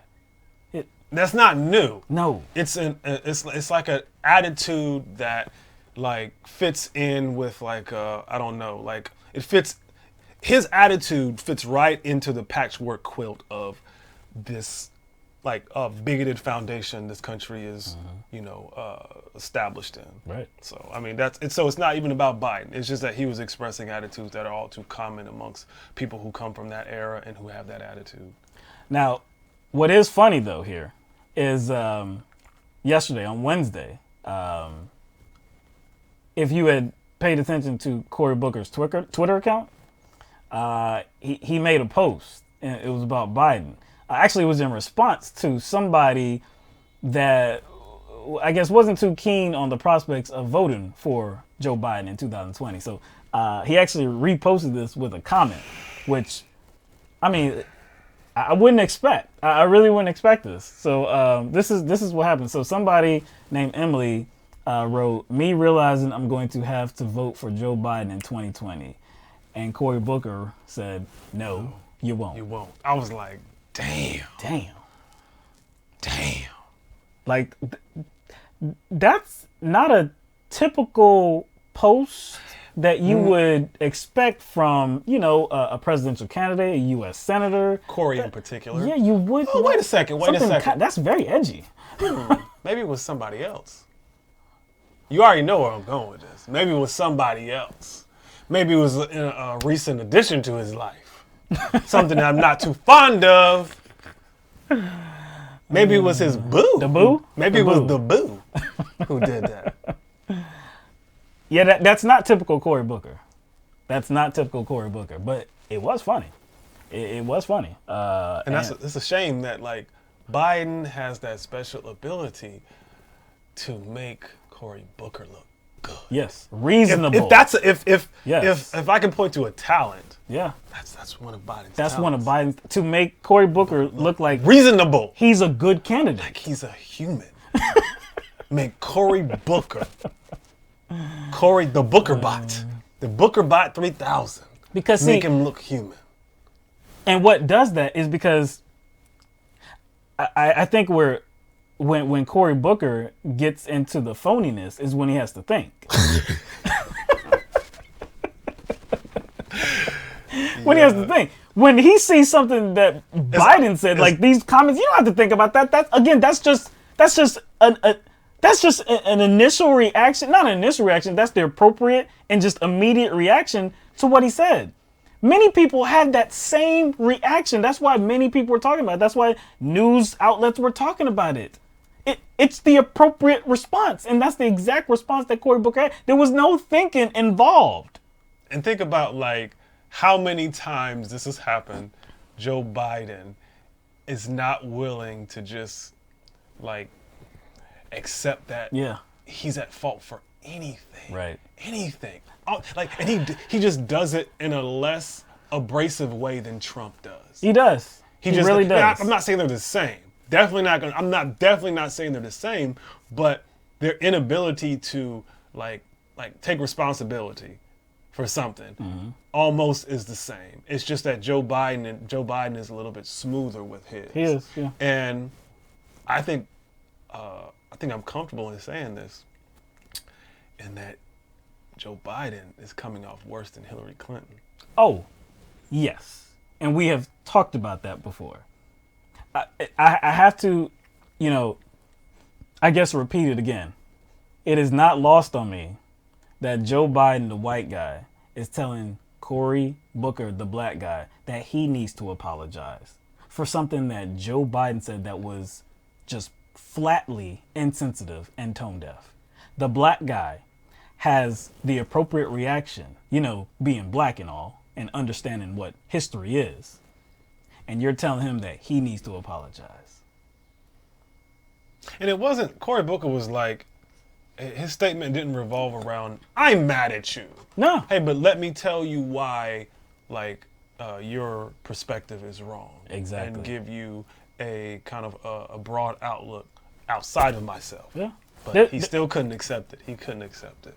It was the wrong thing to bring up this particular. If you're going to, if part of this speech is you talking about what we need in the United States of America and we need more civility, I disagree.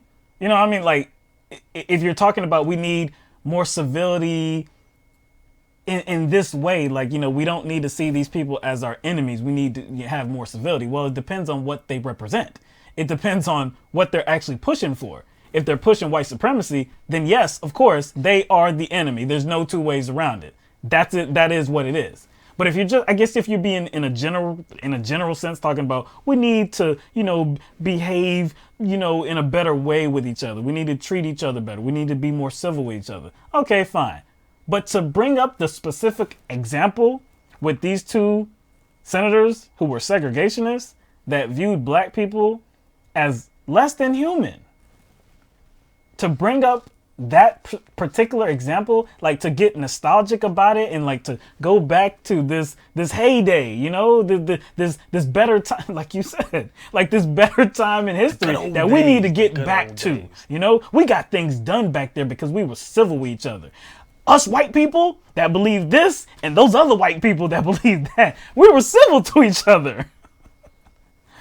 Yo, it's amazing. It's head scratching. I mean, Lisa G in the chat, I agree with you. We weren't saying that Hillary Clinton is, not narcissistic, because she's saying, Lisa G in the chat says Trump and Biden are both narcissistic, and I'm sorry, Hillary is the same. You don't have to apologize. We weren't saying Hillary Clinton wasn't narcissistic. No, we weren't saying that at all.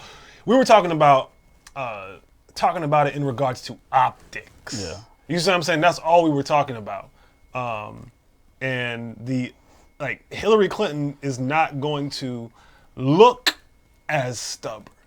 Not saying she isn't. Not saying she's not narcissistic, but she's not going to present that so outwardly. She plays politics better. Exactly. She plays politics better. Yeah. We're not saying she isn't narcissistic. Right. And doesn't have that same kind of mindset. That's definitely not what we're saying. We're just saying she's better at smoothing these things over. You know what I'm saying? All right. So meanwhile, not to say it would be genuine. Yesterday was June 19th. Juneteenth. Okay. So we've talked about Juneteenth before. I believe last year at this time we talked about Juneteenth. And, maybe some people have never heard of it before. Many people probably have, but I'm sure there's a lot of people that haven't. But Juneteenth is, I guess, the longest commemorated date of, I guess, really like the end of slavery. Mm-hmm. So we know that the Emancipation Proclamation, that was in 1963, but just because Abraham Lincoln, said it, doesn't mean that it was actually official. There were still, of course, Confederate soldiers back at the time. The Civil War was still going on, so slaves weren't exactly free. So in 1865, June 19th, 1865, it was Major General Gordon Granger that traveled to Galveston, Texas, and alerted the black people, hey. They didn't know. Like, yo, man, you've been free for some time. You probably said it like that, yeah, too. I know. So, like I said, it's been commemorated. I was a free? You mean to tell me I was free? I know. The word did not travel. It was like, because you couldn't count on the Southern types to execute this vision. You really couldn't count on that, right? So 2 years later, that's when okay, and that's really, when it really started happening for the South. Bernie Sanders made some news yesterday on June 19th, on Juneteenth. So he praised the Fort Worth, Texas activist named Opal Lee and praised her for saying that Juneteenth should be recognized as a federal holiday. So he agrees with that, and he did make a video, and he put that on Twitter. We're going to show a clip of that.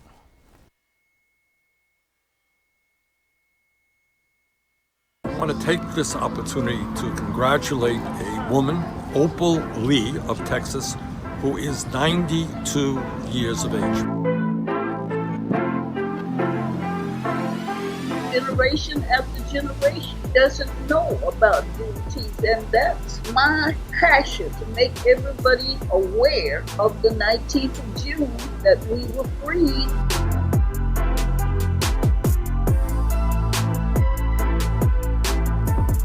What Ms. Lee has been doing for much of her life is trying to get the federal government to recognize Juneteenth as a national holiday. And I think she's right.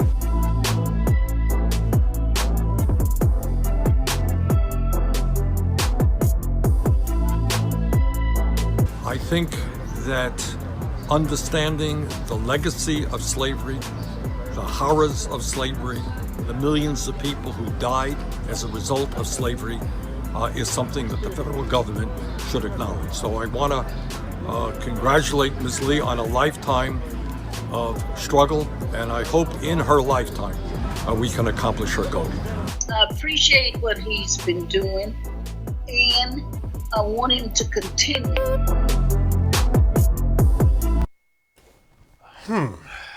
So that's what Bernie was doing. Bernie Sanders, Senator Bernie Sanders, presidential candidate for the Democratic Party. That's what Senator Bernie Sanders was doing June 19th, 2019. He was as opposed to bragging about playing footsie with segregationists. Yes. This is a very interesting juxtaposition here. yeah. It's interesting that Joe Biden had to deal with this controversy on that day. Yeah. And look, I'm not saying it was political or it was a strategy, but damn. Yeah. You just got served. You did. Like indirectly. Yep. Joe Biden just got served by Bernie Sanders. Yeah. And we know the I guess the perception, even going back to 2016 when he was running for president, is that Bernie Sanders doesn't have a lot of support from the black community. Now, of course, we knew a lot of black people that supported Bernie Sanders, but when the primary was here in South Carolina, that was the first in the South, first state in the South to have a primary, Hillary Clinton walloped him in the primary. It was a convincing win. And, if you just look at the two, Hillary Clinton, Bernie Sanders, as we did, if you look at their policy positions, their current policy positions in 2016, if you look at their past policy positions, if you look at their whole entire careers, if you're talking about the group, you're talking about black people as a group and what policies, what candidate would be better for black people specifically, I think the choice was very clear. It was Bernie Sanders. So here we have 2020 coming, the 2020 presidential election coming. And right now we keep hearing that Joe Biden is the front runner. We keep hearing that Joe Biden has the most support among black people. Yet we keep seeing things about Joe Biden that I would expect would separate him from the black community. And the latest example is now this whole controversy that he started about these segregationists that he had a very good working relationship with. And he's trying to bring that type of dynamic into this current state of politics. Right.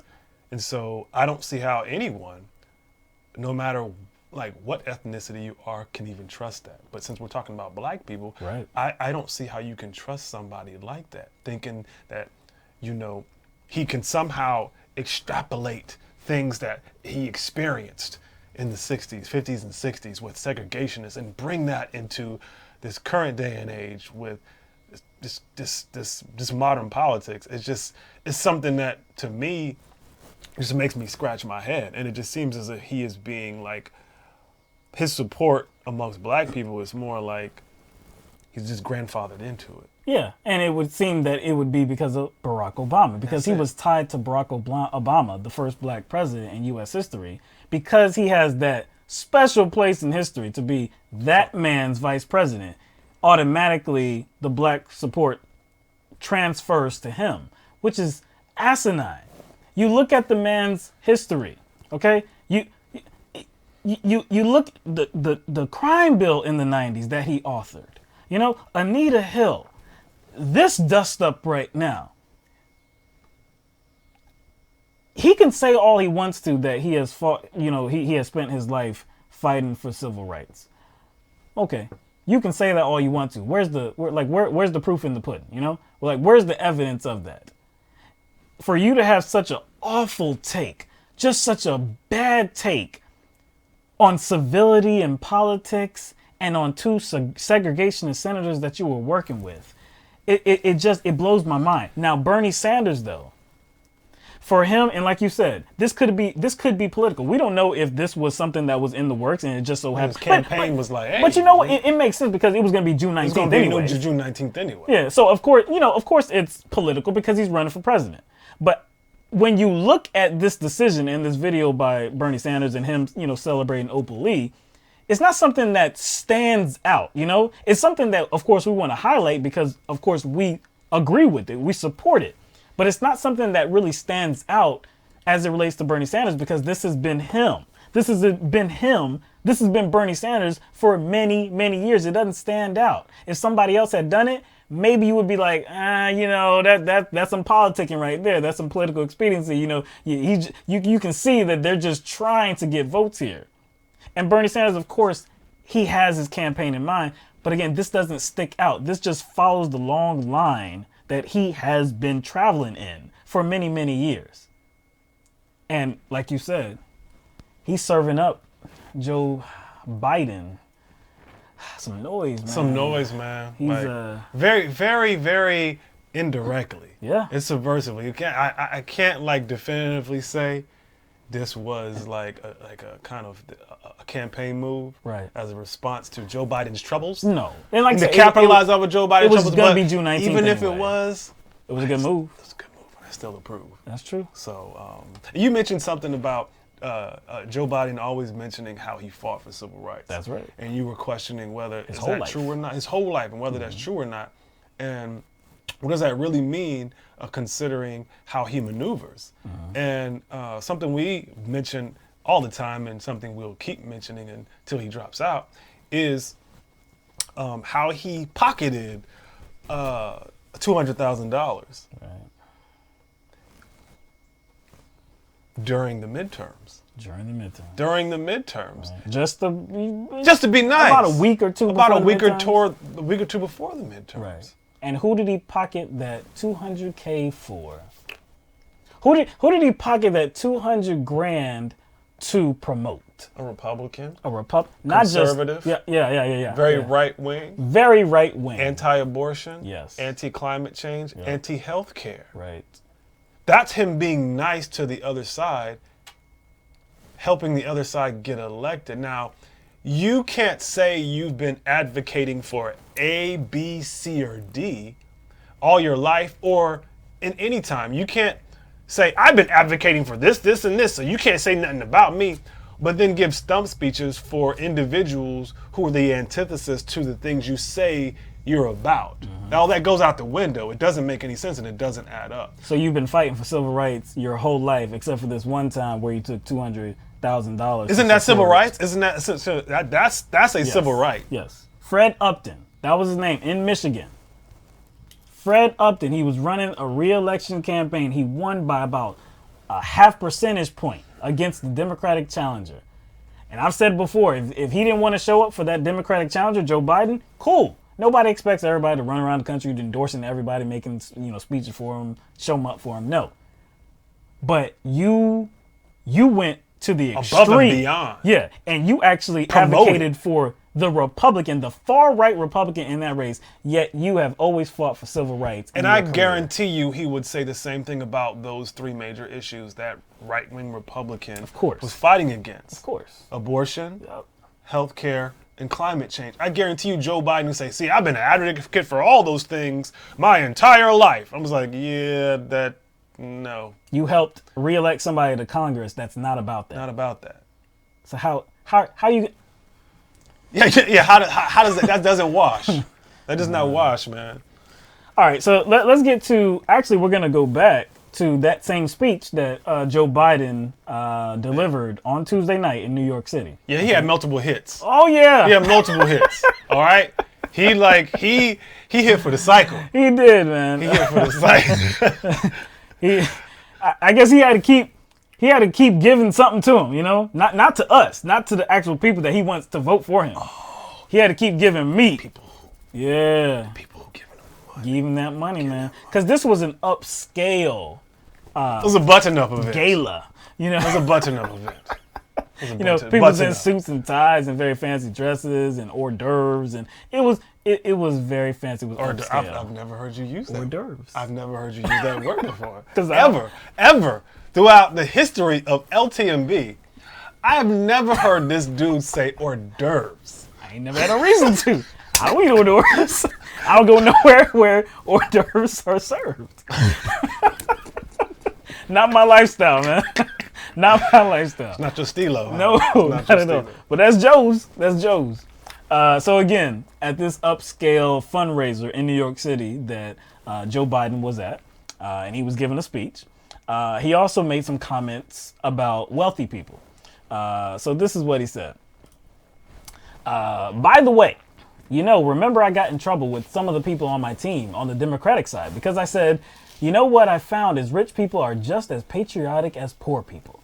Not a joke. I mean, we may not want to demonize anybody who has made money. The truth of the matter is you all know in your gut what has to be done. We can disagree in the margins, but the truth of the matter is it's all within our wheelhouse and nobody has to be punished. No one's standard of living will change. Nothing would fundamentally change.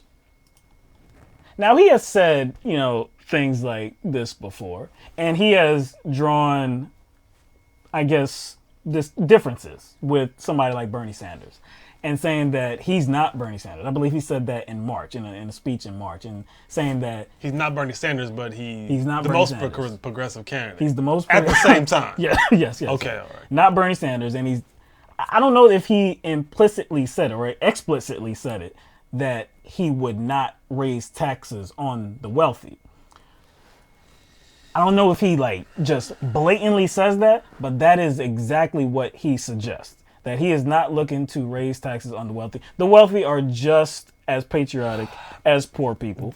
And we're not going to do anything that penalizes people. We're not going to do anything that changes anyone's standard of living. Message. That was an indirect message saying, we're not going to raise taxes on you. We're going to play nice to you. We're going to play nice with you. We're going to be civil with you. He also said, I'm going to need you. If I get reelected, if I get elected, I'm going to need you. I need you to be there for me. He said something like that. Okay. This baffles me. But what does patriotism have to do with this? I have no idea. Rich people are just as patriotic as poor people. What does that have to do with economic inequality and dealing with the structural malfunctions of the system we live in? What the hell does patriotism have to do with that? That's dog whistle shit right there, man. Patriotism. Because look, if you're talking about patriotism and you're talking about poor people, so poor people usually want their situations improved. They care about the United States of America. I mean, I guess you would say, they care about the conditions of the United States of America because they are impacted negatively, more so than anybody else. They're poor. They want more benefits in life. They want situations that will improve their standard of living. So I guess if you juxtapose that with rich people don't really have to worry about standard of living or anything like that. They have money. They can do whatever they want to. So by saying that they're just as patriotic, why lift up the wealthy as if they need to be lifted up? This seems like you're breaking your back, bending over, twisting in all kind of different directions to do so much for the wealthy when we know for many years and years, decades, not just Democrats, but Republicans as well, have done the same thing, bent over backwards to make sure the wealthy are taken care of. Tax breaks, subsidies, all of these things to make sure that they're comfortable. They accept the lobbying, They do favors for all these special interest groups. Again, they have shaped the system that this United States has been in for many, many decades. Taking advantage of that system. Why do you need to do more? Why do you need to reassure them? You know what? At first, I thought it was actually that's not the right question. At first, I thought it was him trying to make them feel good. That's why you say they're patriotic. You're trying to invoke some kind of emotional, I guess, high in that situation where they feel good about themselves. Yeah. And don't feel bad about being rich. like that's the first thing that kind of came to mind. But now that I think about it, it sounds like he was trying to, make them not feel bad about there being an underclass. Right. You see what I'm saying? He was trying to make them You're just as good as they are. You're just as good as they are. You know what I'm saying?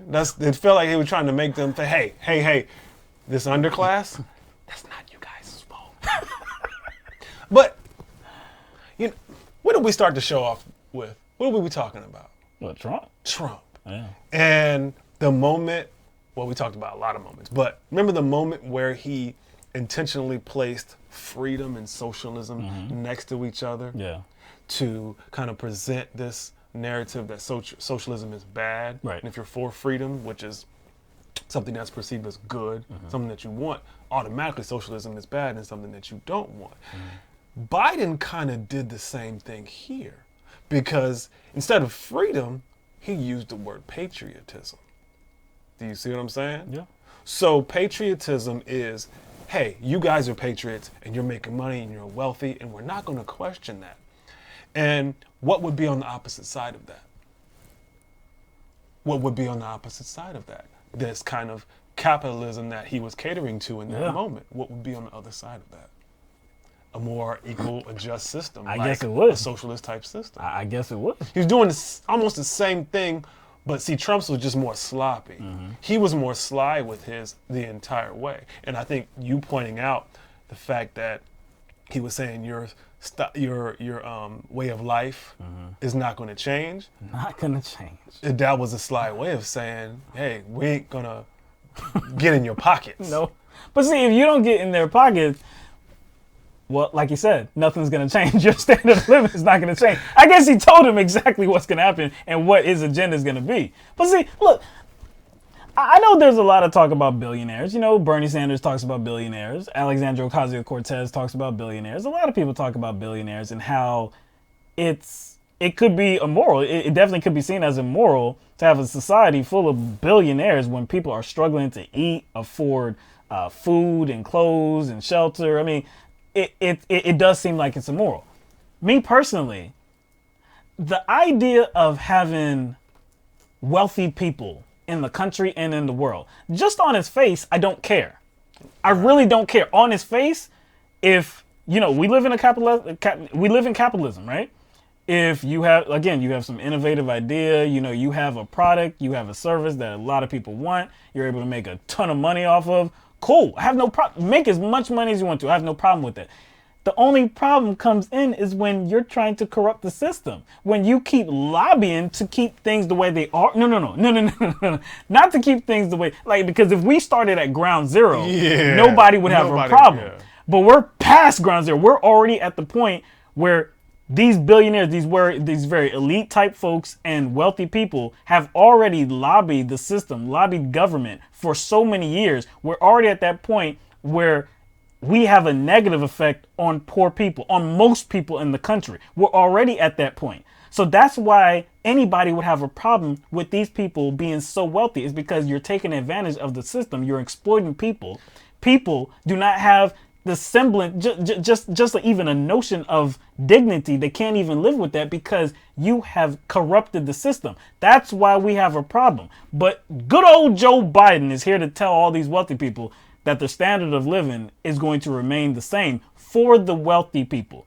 Whatever way he's talking about improving the conditions of poor people, regular people, middle-class people, I don't see how that's going to work if you don't address the corruption that's already been put in place. And the corruption that these billionaires are benefiting from, a system that they are benefiting from. If we talk about them as individuals, it makes Joe Biden's positioning a lot easier, but we're talking about a system that they take advantage of, which exactly by default causes wealth to gather to the top. Right. Because yes, they may be innovative, they may have good ideas, but how do they take it? How they get wealthy and rich off of that? How does somebody like Bill Gates become wealthy and rich off of his ideas? Exploit people. Yeah, and that's the thing. I don't think people look at the front end of how capitalism works, because in order to get the materials that are necessary for these individuals to benefit off of their innovation, someone has to be exploited. And that usually has to do with resources. Some Right. country is being exploited in order for them to get the raw materials to put their products together so they can become billionaires. So they're just exploiting the system. I mean, that's their prerogative, but it's still a system that they're exploiting, and that's what we are trying to address. Not like demonizing individuals. And again, Joe Biden is doing the same thing now that he was doing in the previous situation, the previous segment.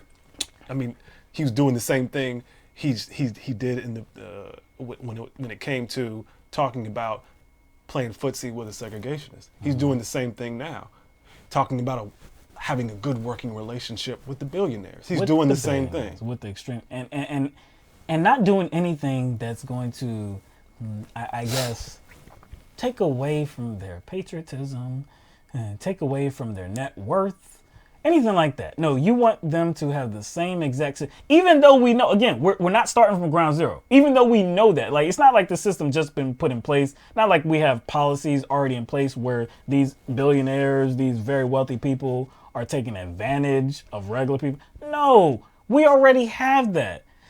If Joe was talking about this when this country is brand new, I just installed the system. Hey, there's no rules or anything like that that puts anybody over anybody else. Everybody has a fair shake. Everybody has a fair shot. There's no corruption in the system.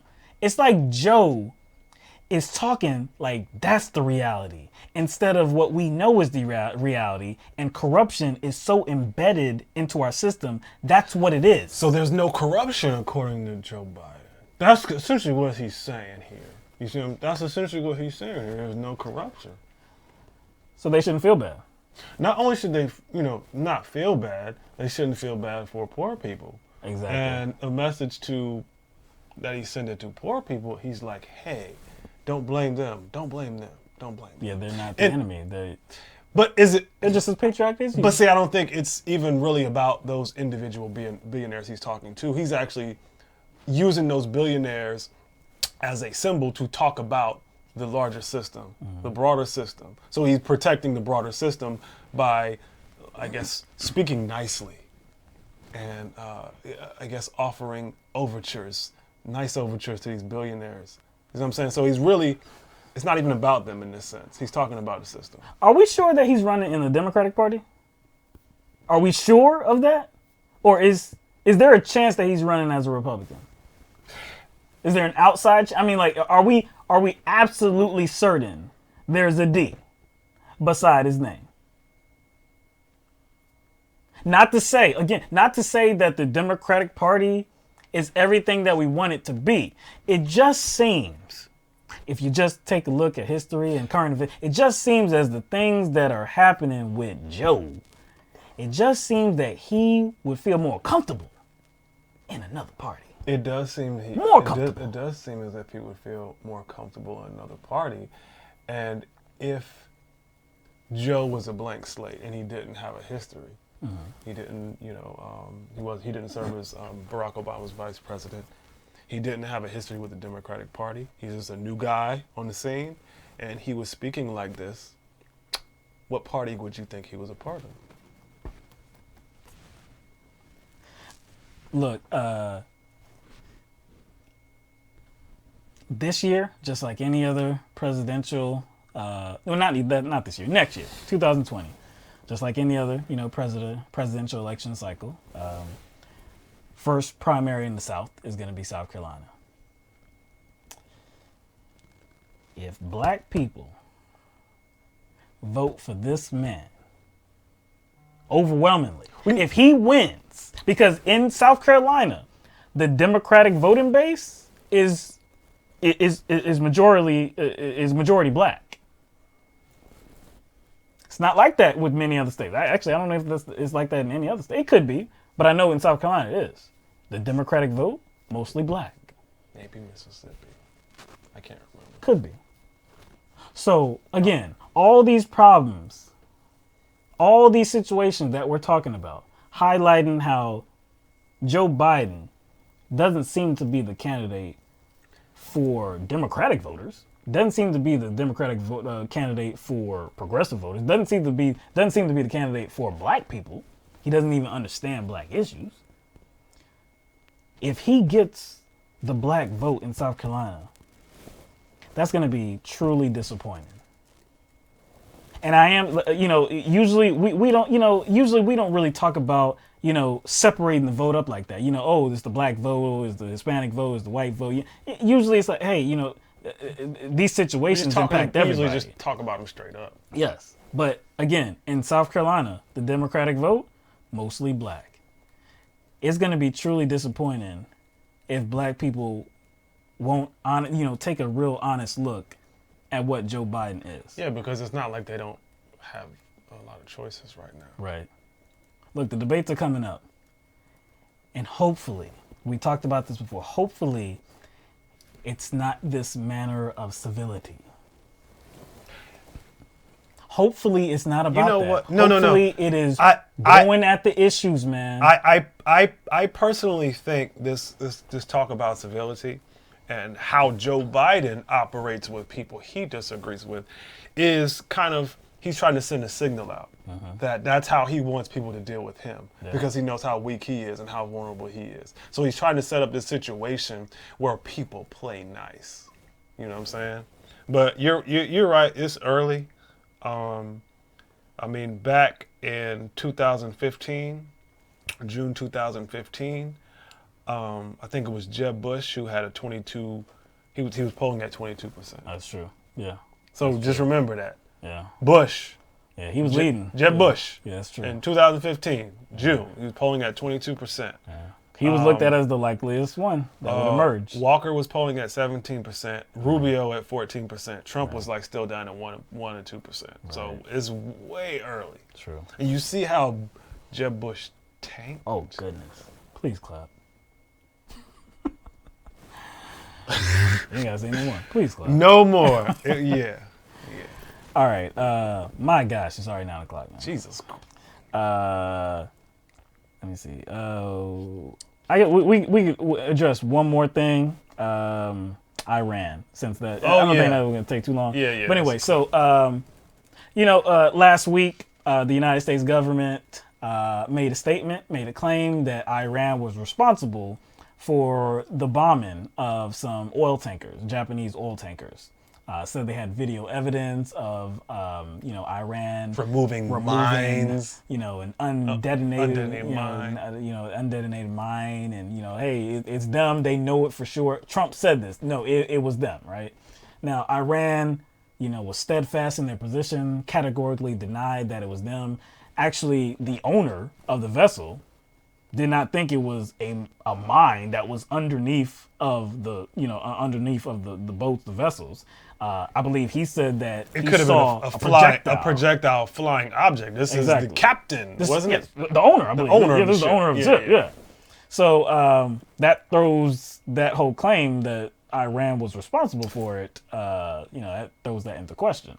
So, suspiciously, and I guess you would call it timely evidence, came forth. Oh yeah. After the ownership contradicted the initial narrative, and what was that? Go ahead. They have new pictures. Yeah. They have new photos, new evidence showing that Iran is responsible. I haven't seen them. I haven't seen them. They say they got them. They also claim that Iran shot down one of our drones. Yes. So that was that was Thursday morning. So Thursday morning, it was revealed that Iran shot down a U.S. drone, and according to Iran, it was shot down because that drone had entered their territory, Iran's territory. According to the United States government and multiple government officials, they say that it was not in Iran's territory. It was over. It was in international airspace. It was over the Strait of Hormuz. Hormuz, I believe it is. So that's where, right now there's a little bit of a war of words going on right now. I guess the head of the Revolutionary Guard Corps in Iran, Major General Hossein Salami, said, quote, "The only way for our enemies to be safe is to respect our sovereignty, national security, and the national interest of the great Iranian nation." He also added that Iran, quote, "does not want war with any country, but we are completely and totally ready and prepared for war." And that was the end quote. So again, there's a difference of opinion here. I'm sure, I don't know if I'm sure. It seems as though there would be a way to prove where the drone actually was when it was shot down. But again, the US's position is that it was not over Iran territory. The Revolutionary Guard, people in Iran, government officials in Iran say that it did enter their territory. I'm willing to bet that it slightly crossed over. I'm just going out on the limb here. Yeah. And willing to bet it Like, was... whose story do you think would add up the most? Yeah, because, like, how many bases do we have surrounding Iran? Like, we got, like, 50 bases, like, surrounding the country of... It's not that many, but it's a lot of bases surrounding the country of Iran. So, who would you think is the antagonist or the aggressor in this situation? What country would you think is the provocateur? What? You know what I'm saying? Just off the top of your head. Yeah, I mean, like I said, if you're just taking an unbiased look at it, just trying to be objective, I would go that Iran seems like they're telling the most truth here, and it even would make sense. Just follow, I guess, follow the stories, because last week again, as we led off, the United States is saying that Iran was behind the vessel bombings. And they right? sent we sent ships actually before that. Right. But Iran is saying that no, it wasn't them. Doesn't seem that there's any evidence that it is. The vessel's owner said no, I don't think it's any bomb that was underneath the vessels. It looked like it was a projectile. So again, even in that conversation seems like there's no hard evidence that it was Iran. So then a week later, now there's another situation with Iran, and you say that Iran is escalating again? And the whole situation doesn't even make sense considering it was a Japanese ship, and they were in trade talks at the time. Japan and Iran were involved in trade talks at the time. Why would you escalate? And I want to say Japan, Japan is one of, Japan buys oil from Iran. They're one of Iran's largest customers. That's what I'm trying to say. Why would Iran bomb Japanese oil tankers? So anyway, after the news today on Thursday about this this bombing of the this drone being shot down, Senator Lindsey Graham from South Carolina, Republican, he had something to say about this. Home team. Tough words. Home team. Tough words.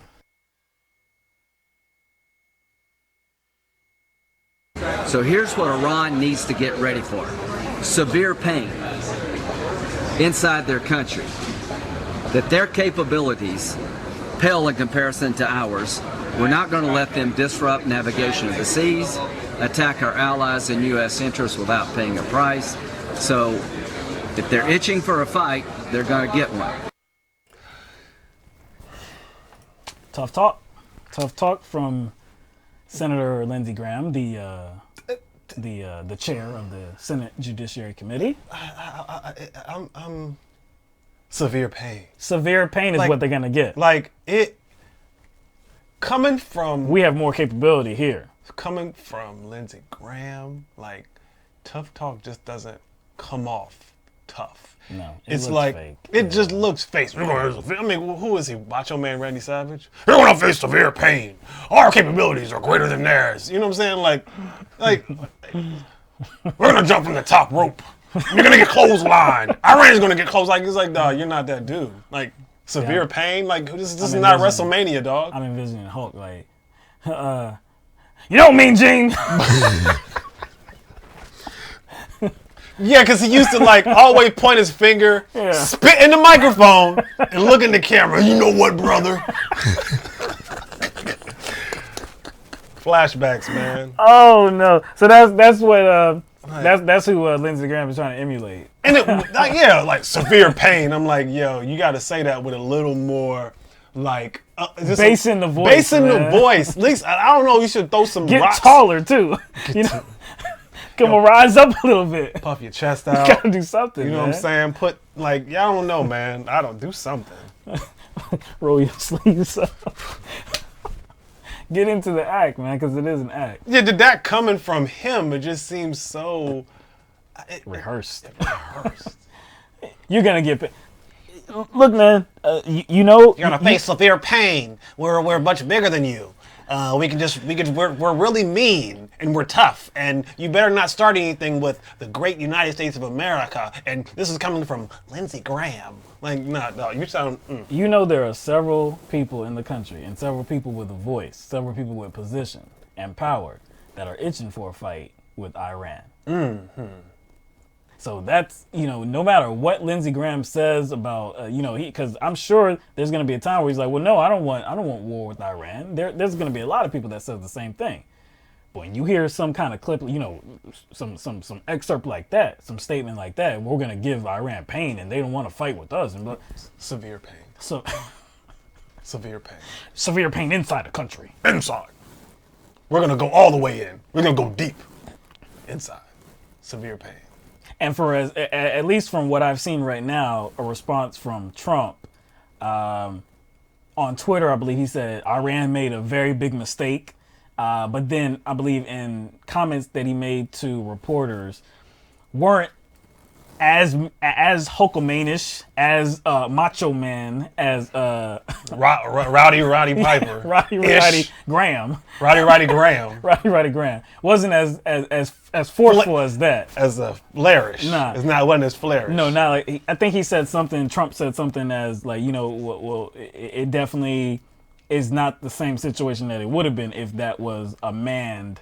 A manned flight, a manned drone or something like that. So it was just a drone, an unmanned drone. So there was no loss of human life or anything like that.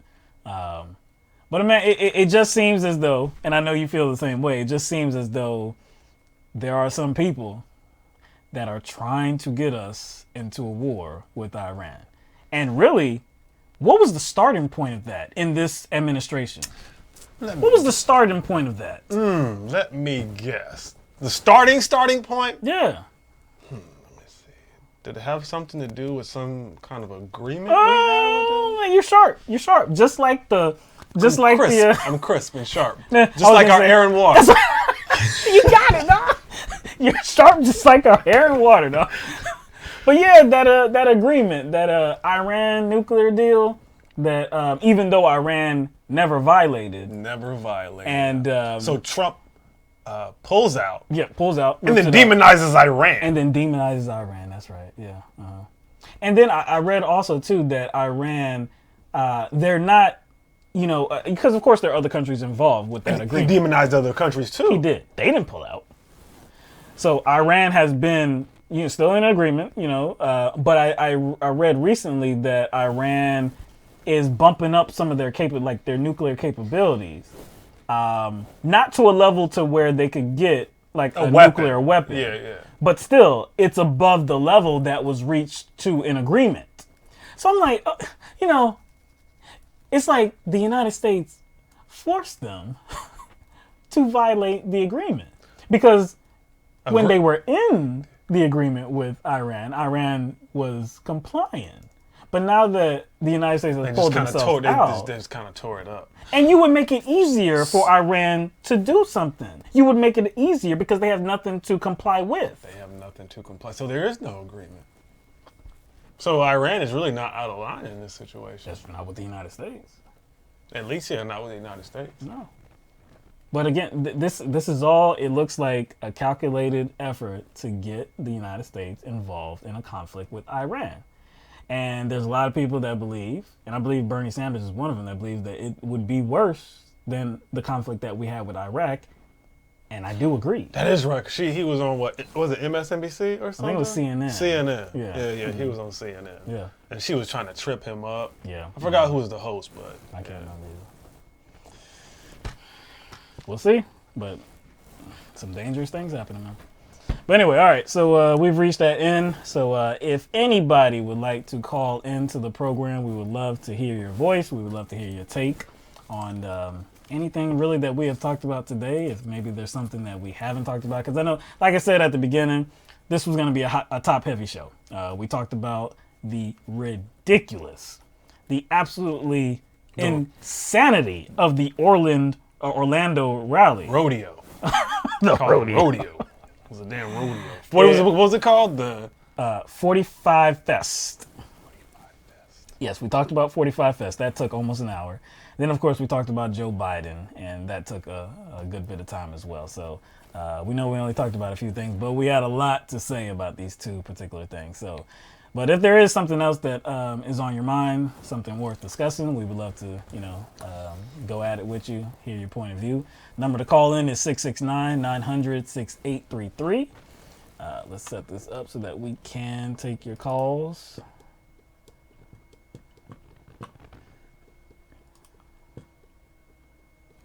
I gotta say, I guess I'm officially off Joe Biden, man. Just officially. I'm just off of him, man. Official? Yeah, it's just, he just did too much. He's doing too much. Yeah, it's weird because I'm caught in a weird spot. Like, do I want him to keep fucking up? True. And me be annoyed? True. But he keeps fucking up and then kind of loses his position. Yeah. Yeah. So it's something like you got to accept him fucking up. Yeah, you do. Yeah. You know what I'm saying? Whenever you have somebody like that it's like they can't stop putting their foot in their mouth. It's like, okay, keep doing it, man. Keep doing it. Yeah. Keep doing it. You just hurting yourself. Yeah. You're doing this to yourself. You're doing this to yourself. What was that off of? Fresh Prince? Fresh Prince. You did this to yourself. But yeah, man, he has quite a bit of time. So I hope he continues. Yeah. All right, so we're going to get to the first caller. Let's see. Let's make sure we can take the call here. Okay, everything's set up. All right. So the first caller is hailing from the 617 area code. Caller, you're on the air live with LTMB. Hey, Mike and Will. It's your buddy Ben out front. Ben, what's going on, man? How you doing tonight? What's up, guys? Hey, first off, I just want to say this is you guys are on point tonight. This is the best show. I was getting ready to call and making some notes and everything I was thinking, I got to bring this point up.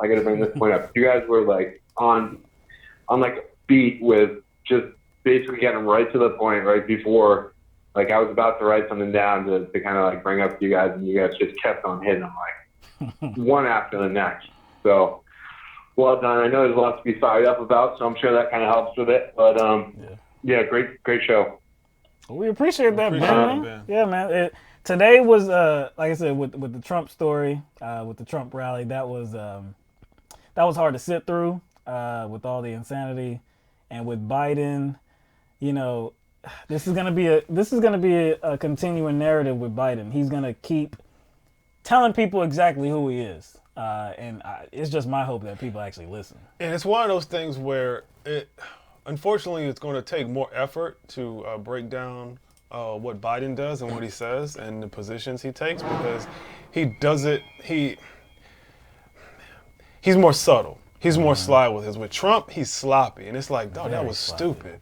He just says stuff. That doesn't even make sense. Yeah, man. so like Biden is a little more savvy, and he's smarter with it.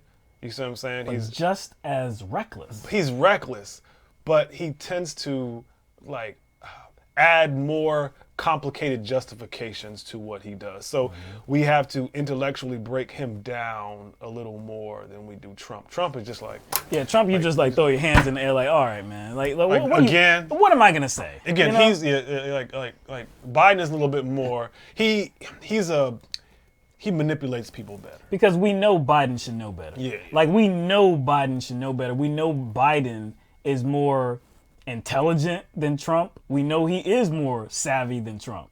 So when he gives you these hot garbage takes, these tone deaf takes, it's like, man. And he's doing it from, you know what you're doing. Yeah, and he's doing it from like this innocent boy, innocent man, like this naive kind of standpoint, while Trump just does it from this, I'm a strong man and I'm gonna poke my chest out and I'm going to tell people what it is. Biden kind of does that, but he does it from I don't know, from a different area, from a different place. Biden does it from a place of like innocence. Like, I'm your old pal Joe. I'm Uncle Joe. There's no way I could be like that. There's no way I could be, out of touch and mean and insensitive. I see everything. I see all the pain of everyone in this country, and I'm gonna stand up for you because I'm old Joe. Believe me. You see what I'm saying? The man likes ice cream. You comment ice cream parlor, like talking about Venezuela, like get lost. Exactly. But Mike, you were absolutely right when you said like what we're battling against right now is the Trump crowd, and like you have like for me personally. I have like family, not direct family members, but like cousins and uncles who support Trump. And these people are just, unfortunately I've unfriended a lot of them on Facebook, which I know some people just think like, oh, you should just tolerate everybody. And like, I'm kind of like past that. It really is like, we're basically battling the horde right now. So it's going to come down to, really looking at it that way. We got to beat them. We got to beat like all these people. So just basically, let them like kind of shine the light on the ugliness. I did have a couple of points I wanted to run through that I had because I know you guys are going to take some other calls and kind of go on with the show. But let me just run through a couple of things. Kind of have like a call and response for you guys, see if you can fill in the blank on this. Okay. Joe Biden, when someone shows you who they are, believe them. Yeah. Every time. Yeah. So the points on that are he trashes millennials. Which is the biggest voting demographic. He says that millennials are out of touch and, we're complainers. He praises Republicans, not just the ones that you mentioned, but also Dick Cheney, saying that Dick Cheney taught him how to basically bend the laws, and saying Dick Cheney was a great guy, and as well as George Bush, giving him like the Medal of Honor. He is naive beyond belief. He look what happened to him with him and Obama with the Supreme Court nominee. I know you guys already touched on that, so I'm not gonna like harp on it, but he thinks he's gonna work with Mitch McConnell and Lindsey Graham and Matt Gaetz. Like, we have to basically just override these people. That's what needs to happen. We all, basically the 99% need to get together, and we need to all rally. Of course, you probably know I like Senator Bernie Sanders should be President Bernie Sanders. He had a super majority with Obama, and they did not even get the public option for health care. And that was done with not even one Republican vote. Mm-hmm. So, there was no compromising when he was there. They just torn him to pieces the whole time, and he tried to act like that. So we know that's fake. And then what is his policy on health care? Because I know it's not Medicare for all. It's probably like the Affordable Care Act. Maybe we'll try to get a public option. So, and then you have Nancy Pelosi swinging in to his defense, calling him authentic. Right, I saw that. And that was it's true. He is authentic. He's authentic. He's complete weakness. Like, we really do not need to support this man. I feel bad for him coming out of his retirement and everything. It's like, why come back? Like, when at least Michael Jordan came back and he played for the Chicago White Sox playing baseball and stuff like that, like in the Wizards, he looked much better than what Joe Biden is doing right now. Damn. Joe Biden is going to come out and just, he should not have done this. But at this point, we're going to have to basically tear him up. And then, have you heard of Joe Crowley? Yeah. That's the one that Joe Crowley Cortez beat. Yep. AOC beat Joe Crowley, and he was the number 3 Democrat in the House.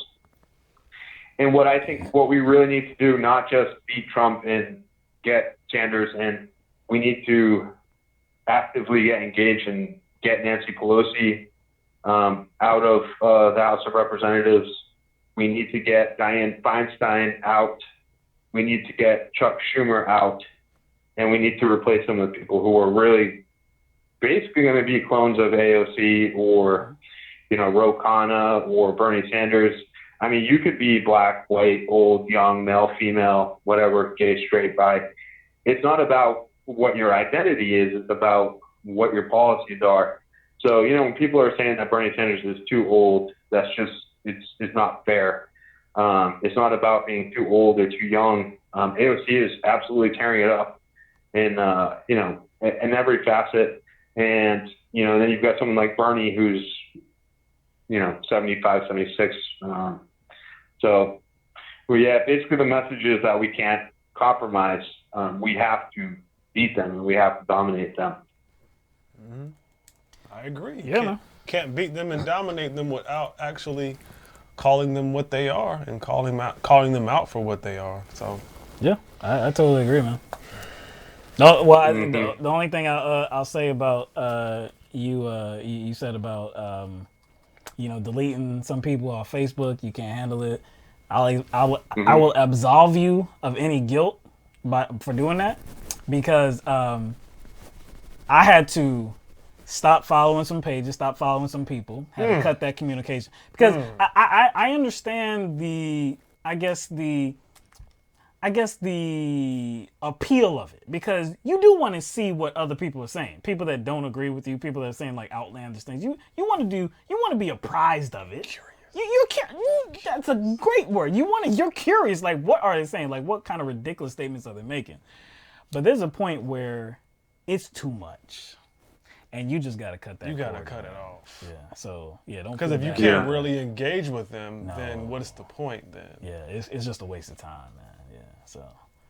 And just sort of, you know, switching it up, going back, one last thing I'll kind of leave you guys on. We had a debate going on in the chat about, I guess it was last Thursday after I called. And basically there was a gentleman or a gentlelady comparing health insurance industry to cell phone, and basically saying, hey, you know, why the cell phone market is, you know, we're getting better, cheaper cell phones. Why aren't we doing that with healthcare? And he's basically advocating for an unregulated healthcare market. And anyone who was saying that Medicare for all was the solution, he was saying it's absolutely not the solution. But just what I will kind of leave you guys with is Medicare for all should not be compared to the cell phone market, and it should not be compared to a clothing market. It should be compared to public education and public services like the military and the police and the fire. Everybody knows how outlandish it would be to have a private fire department where if your house was burning, you had to call and pay with a credit card to get to come. That's just If credit card gets declined, then your house burns down. Right.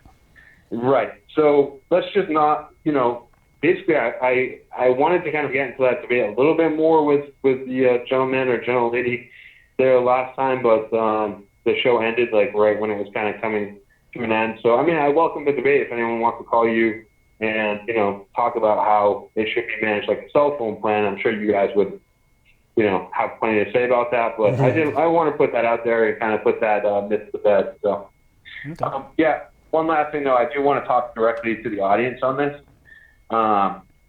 If you guys like what Mike and Will are doing, I need you to go over to patreon.com like I did last week and become a subscriber. And we're going to grow this channel and get the word out, you know, by supporting these two guys. So, yeah, I did that last week. I became a patron. And, you know, I don't do that for many channels, but I think you guys are, it's kind of like, you know, it's what we need right now. So you're doing a great job. And I kind of, you know, I don't have a ton of extra cash, but I'll put my money where my mouth is for you guys. So keep it up. Appreciate that, bro. Yeah, man, that's very humbling, man. Straight up, we appreciate that support, though. Yeah, well, for sure. All right, guys. Well, be well and keep it up. All right, man. Thank you for calling in, Ben. You have a good weekend. All right. You too. All right, take care, guys. Bye. All right. I do. I'm glad Ben pointed that out too. I saw that we had a new patron.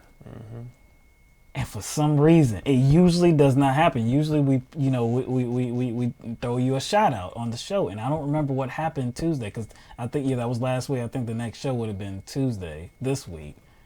And I don't know what happened, but I know I meant to do that. So that's my bad. Appreciate you letting us know that on air too. But definitely we appreciate you, Ben, for becoming our newest patron. We really appreciate that, man. So let's get to the next caller. Oh yeah, just a little thing about the whole cell phone thing. Cell phone thing is still a luxury item. You know, it's not something that you have to live with. You know, I know It we're helps you out. Yeah, it does. In the modern day, yeah. We're getting to that point where it's absolutely needed. We might already have reached that age, but I mean that time. But it's still not imperative to your heart still beating. Heart still beating. You know what I'm saying? It's It's not still life and death. No, so it cannot be compared to the healthcare industry. All right, so next caller, 253 area code. You're on the air live. Hey guys, it's Jordan. Jordan, what's up, man? Good to hear from you. Man? Yeah, man. I'm gonna spare you the big list this time. All I wanted to talk about is Iran. Okay. Yeah, I think it's, and I'm kind of worked up about it right now because I just got done before the show debating with Trump people about the about Iran shooting down the drone. But I think it's the second most important thing that's going on right now. Like a war with Iran is the guaranteed death of probably hundreds of thousands of people. If Iraq is to be a comparison, like Iran would be worse. All right. I agree. Like I said, many people have had that same point of view. Bernie Sanders had that same point of view. It would pale in comparison to what we saw in Iraq. It would be not a blunder. You know, I can't stand when people say they're blunders. Actually, they're decisions. They're intentional decisions. So it's not like, you know, nobody could have seen what was going to happen when we went into Iraq. So yeah, Iran would be devastation. It would be tremendous loss of life, and it really does seem, no matter what a lot of these government officials are saying about how they do not want war with Iran, it just seems that we're itching our way right to it. Got to look out for it. I don't think Iran wants war with us. I don't think so either. I think it's America that wants the war. Because you know, again, you know, when we went back to the, you know, what could be looked at as the beginning in this administration of the conflict with Iran, it was pulling out of the Iran deal. It wasn't Iran that, you know, violated the agreement. You know, Trump had to, renew the agreement because you have to renew it like every 3 months. You have to sign off on it every 3 months. And Trump had to sign off on it every 3 months. And, you know, Iran met the conditions of the agreement every time, did not violate it until it got to the point, you know, John Bolton was the top dog. The ringleader. Ringleader. And all of a sudden, it's a terrible deal. We don't want no more of it. And you even had Republicans that were like, well, hold on. I know we said that it was going to be a bad deal and we were not for it, but we're in it now. And Iran hasn't violated the agreement. There's no good reason to get out of it. They still got out of it.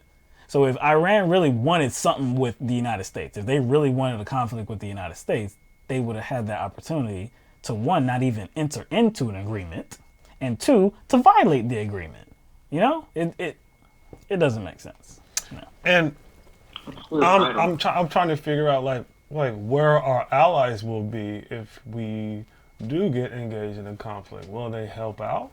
Like, will they actually back us, considering that they did not follow us in regard to the Iran deal? Right. They were not behind us then, which is something that I would say is on a smaller scale as far as disagreements, but a full-out war and invasion. Would our allies back that? But even that was pretty. I don't know if I can use the word surprising, but maybe it is surprising that they didn't back the U.S.'s decision to get out of that agreement. Because I think a lot of people would expect them to do that. Because again, the U.S. is looked at as the world leader, and you know, especially the allies, they usually do what the U.S. does, especially as it pertains to agreements. So you're right. I don't think that Go ahead. Yeah, I don't think that our allies have the same incentive that America has to engage in perpetual war, because we have the greatest military-industrial complex on the planet, and if we don't continue endless war, then we can't continue to perpetuate that. No, and it's like, you know, I brought up, like, you know, the allies of the United States and what their response will be, but what about, like, Iran's allies? You know, like Lebanon and Pakistan.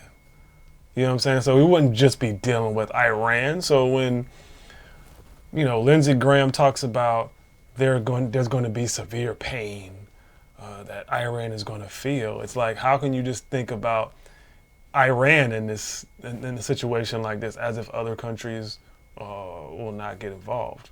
Iran isn't some little country. Iran is like way bigger than Iraq. It's way bigger. Way bigger than Iraq. Not going to be like some little country. And again, they might have much more assistance than Iraq. Iraq didn't get any damn assistance. No. Iran will definitely have assistance. Yeah, would China get involved? Would China get involved? Would Russia stay back? I mean, you know, Russia already backed off. One of Iran's allies in Venezuela.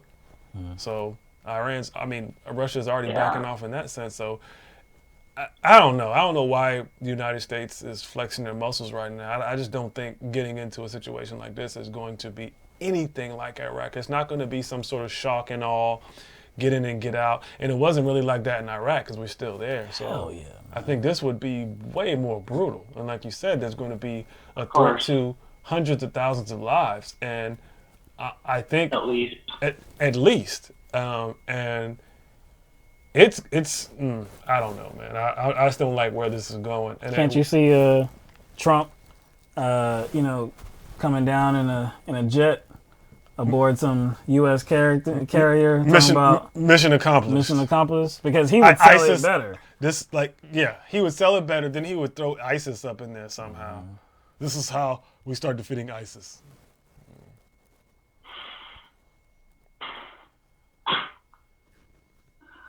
So, man. Yeah, but we share your concerns with that, man. No doubt.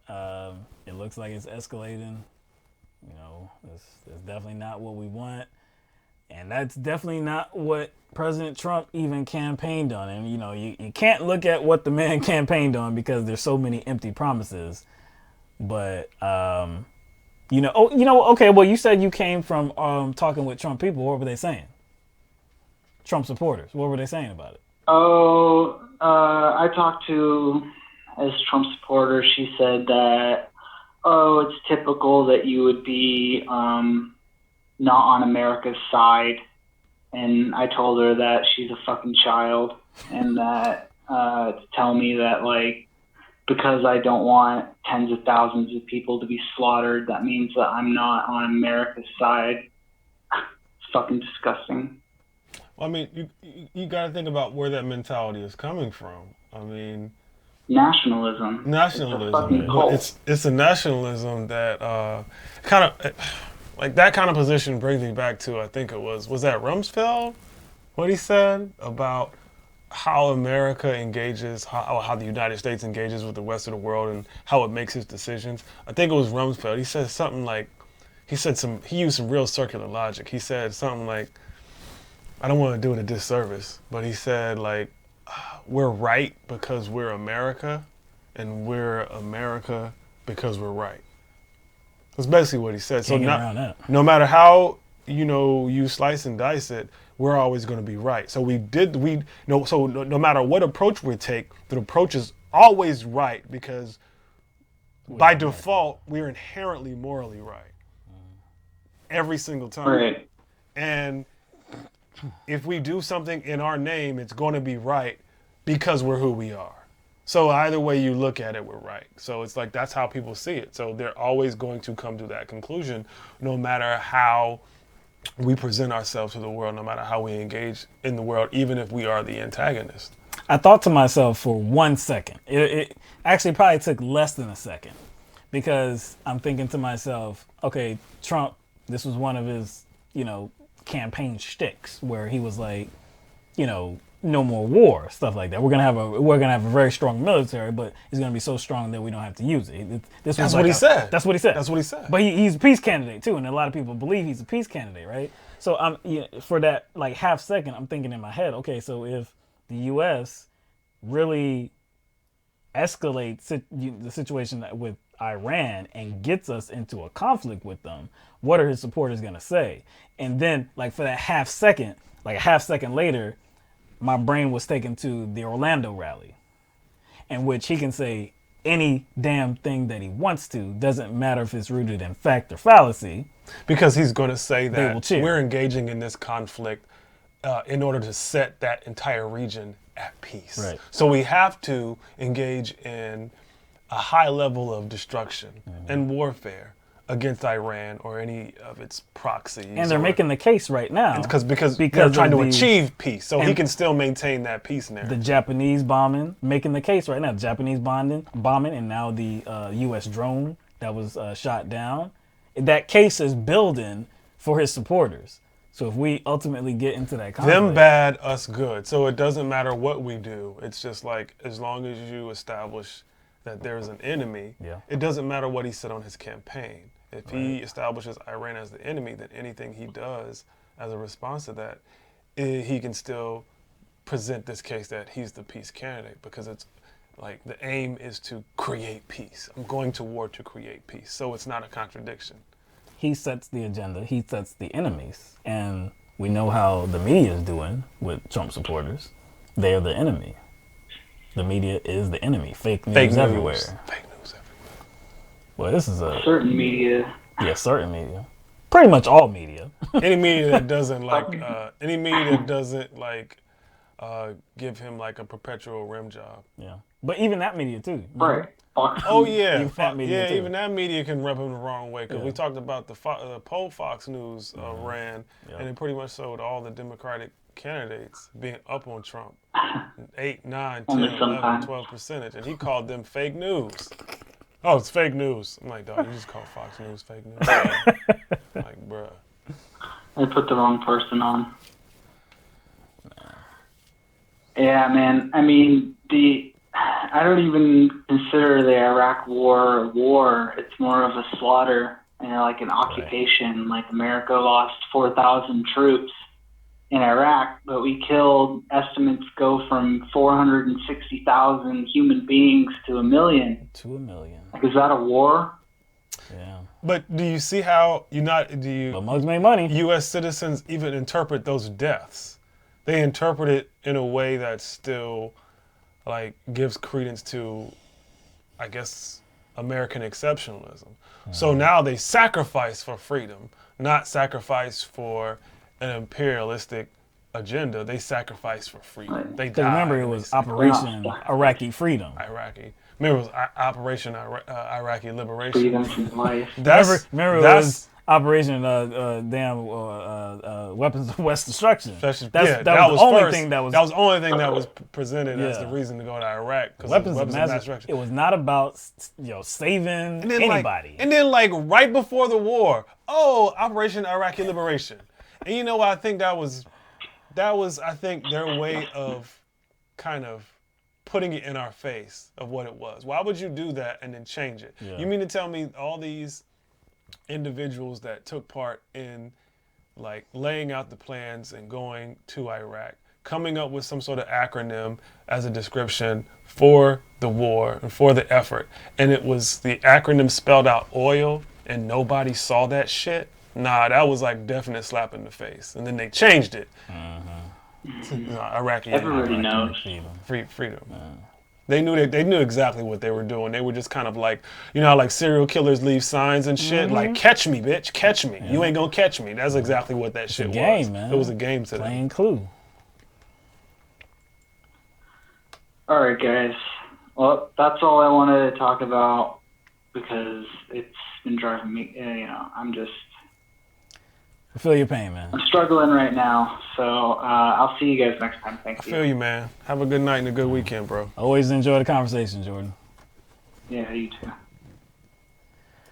I can see how anybody could be down, man, because they recognize the gravity of situations like this. You know what I'm saying? Because like when you actually sit and think about it, you're like, man, we're going through this shit again. Yeah. And like, and that, again, and this actually speaks to how ridiculous Joe Biden is. I hate to keep going back to him, but this is another one of our off-screen, off-script kind of conversations we have after the show. And we were talking about what kind of things the citizens of America accept and let go by, and we forget about it. Jordan brought up the Iraq War. And till this day, no one is being held accountable. That's true. For something that has been proven to be a lie. Like we're talking about, impeachment. Like they wanted to impeach Bill Clinton for something that didn't even affect our lives. He had a damn blowjob. I don't care about that public trust. That he violated the public trust of his wife. Yeah. It ain't nothing to do with us. Nothing. Like that act didn't affect us Did not at affect us, not one iota, man. And now we're talking about, impeachment talks with Donald Trump. And for a number of different reasons. Most likely, the center of any kind of impeachment talks would be framed around his financial ties, his inability to cut those financial ties and be a security risk. Maybe impeaching him because of members of his campaign being corrupt and being indicted. So whatever. But if we're talking about what should draw impeachment, I think like lying about a war and getting us into a war should have been, on the table. Yeah. Now, how far after the war started that was proven, I don't think it matters, but still, like, none of those people were held accountable. And so we just kind of forgot about it. And even that same president, an election was certified and a recount was stopped by an attorney general who was a family friend of the Bushes. Why isn't that a big scandal? That was over a decade ago. I'm sorry, that was almost 20 years ago. Well, I wouldn't say 20 years, but 14 years ago, 15 years ago. And so there's so many things that have happened in recent history that have been egregious acts against the concept of democracy that we just kind of forgot about. Well, no, hold on. You talking about the Gore and Bush? Gore and Bush. That was almost 20 years ago. Shit, my bad. That was almost 20 years ago. Damn. Yeah. 2000, man.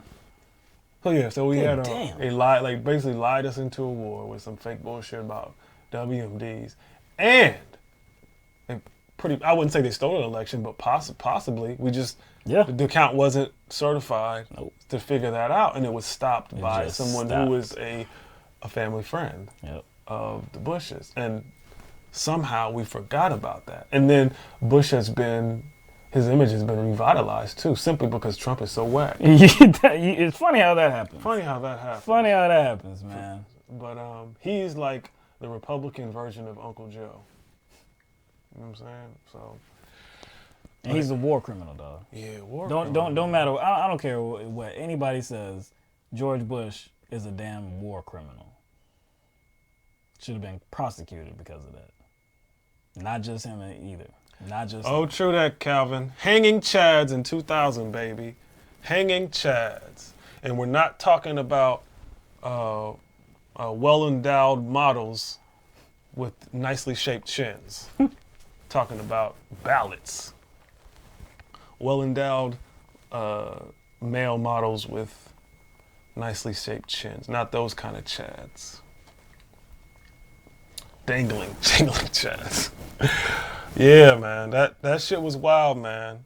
That shit was wild. There's some people who are fighting, who have to go to Iraq now, who weren't even alive. True, man.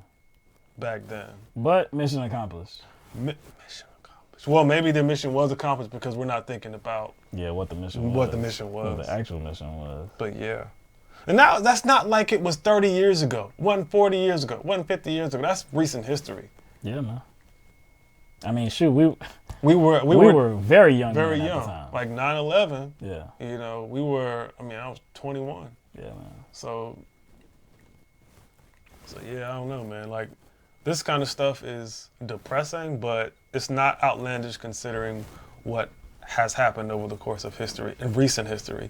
So them trying to sell this, I guess, this antagonistic approach, them trying to sell it is not really surprising. It's just that I guess I'm so tired of it. You know what I'm saying?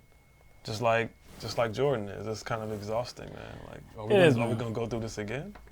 I mean, unfortunately, most of the news that we cover is depressing. It's discouraging. It just is exhausting. And I do recall a loyal viewer, listener of ours, Gene, talking about making an effort to, I guess, converse about the positive things that are going on in life, and yeah, we should. And, for sometimes we do. I mean, all of our stories are definitely not negative stories. When we talked about Bernie Sanders earlier in this show, when we talked about the Juneteenth, that's something that we support. That's not a negative thing. It's a negative that it's not a reality that Juneteenth is not a federal holiday. That's something that we want to see happen. But, there's a push for it. I'm happy about that, and I'm happy that somebody like Bernie Sanders with the platform that he has, standing up for that, raising more awareness to it. That's good. That is positive news. So, it's not all discouraging that we talk about, but that's just the way it goes when you talk about news and politics, though. For the most part, I'm pretty there's sure so much wrong, there's so much negativity, and that negativity has such lasting impact, and so many of us, you can't ignore it. It's almost like saying, I'm pretty sure there were some feel-good stories and some good things to talk about during Jim Crow or during segregation. True. But what's hovering over? Like, what's right in front of your face? Look, we all need to smile. We all need to laugh, and that's. I don't know if that's why, we joke around like we do. That's just a product of who we are. We try to see the humor in things, and, we're sarcastic folk too. I have entertainment to make me laugh. Exactly. Yeah. Even in these horrible stories, that's it. Like the highly ridiculous aspects of them are very funny. They're not funny because of the negative impacts of them. It's just funny that, like the lies that are being told. It's funny that you would even think to tell that lie and be so direct with it and don't even care that it's not rooted in even the littlest amount of fact. You just caution to the wind. You don't give a damn. And, if I was, if I had a different status, like let's say an immigrant, like what would I look to and how would I even muster up the energy to kind of go out of my way to look up some positive things that are happening if I'm not even sure where I'm going to be tomorrow or next month or next year and my status is in question. It would probably be pretty hard for me to kind of like search out some, feel good stuff, what I'm saying, when that shit is just hovering over me. Right. That's true, man. It's thanks, man. We just do what we can do, and we try to bring you the news that is relevant. Like I said, we try to have fun with it. We haven't actually done like an official dummy of the day for a while. Oh yeah, we haven't done that. And there's probably been many dummies we've talked about. Dummies, some some nominees. Yeah, probably been quite a few, but I guess we prioritized some other stories. True. That's because we felt that they were more important. But yeah. Right. We'll bring that back. Yeah, we'll bring that back for Jordan. That's true. I'm surprised Jordan ain't been checking us on that, man, because he's the one who got us to reintroduce it. He said he liked it. Nah, so. that wasn't Jordan. Who was that? Sai. Oh yeah, that's what Sai. That's right, Sai. That's right. It was Sai. It was Sai. Yeah. We haven't seen Sai in a while, I don't think, or he hasn't called in for a while. But yeah, man. Let's address some of this super chat, all right? Since we have some contributors. Jason from Detroit In the super chat section, Jason called in last show, right? Yeah, first he time. called in last show. Yeah, last show. Biden's recent comments, though, laughing my fucking ass off. He's done. I hope that's the case. I do hope that. I hope that's the case. Yeah. If he's not completely done, I hope he's well on his way. I hope It's we hope. I hope he's like medium right now and on the way to being well done. Yeah. The debates are right around the corner. Yeah, so Next week. So I'm very interested in how he's going to come off. Next week. It's going to get real serious though. next week. It's interesting. Like when he's defending himself, he's so articulate. Notice that? Yep. But when he's talking about a specific issue or trying to, I guess, I don't know, compare himself to another candidate and make a case for himself and surrounding policy and then justifying why he took a position, he tends to flub a lot. Right. But when it's defending himself, he's snappy. He's sharp. It's so interesting that, for months now, the conversation is about civility, and clearly on both sides, Democrat, Republican. Yeah, I don't need civility. You know how Nina Turner talks? I can get down with that because see, I know that comes from a real place and I know why she's upset. You know what I'm saying? I know why she is aggravated with the things that are currently going on in this world and in this country and have been going on for so many years.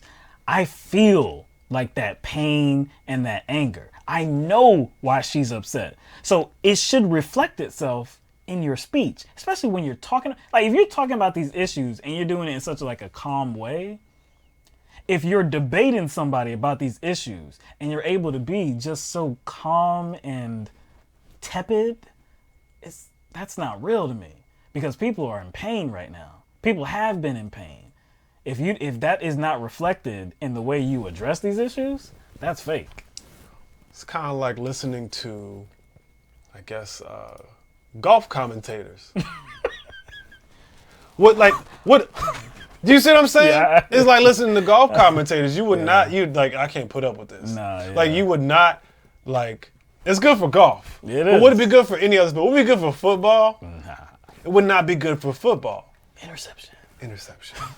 He takes it back. Yes. It looks like Tom Brady is dropping back. Scored. He looks like he's facing some pressure from the left defensive end.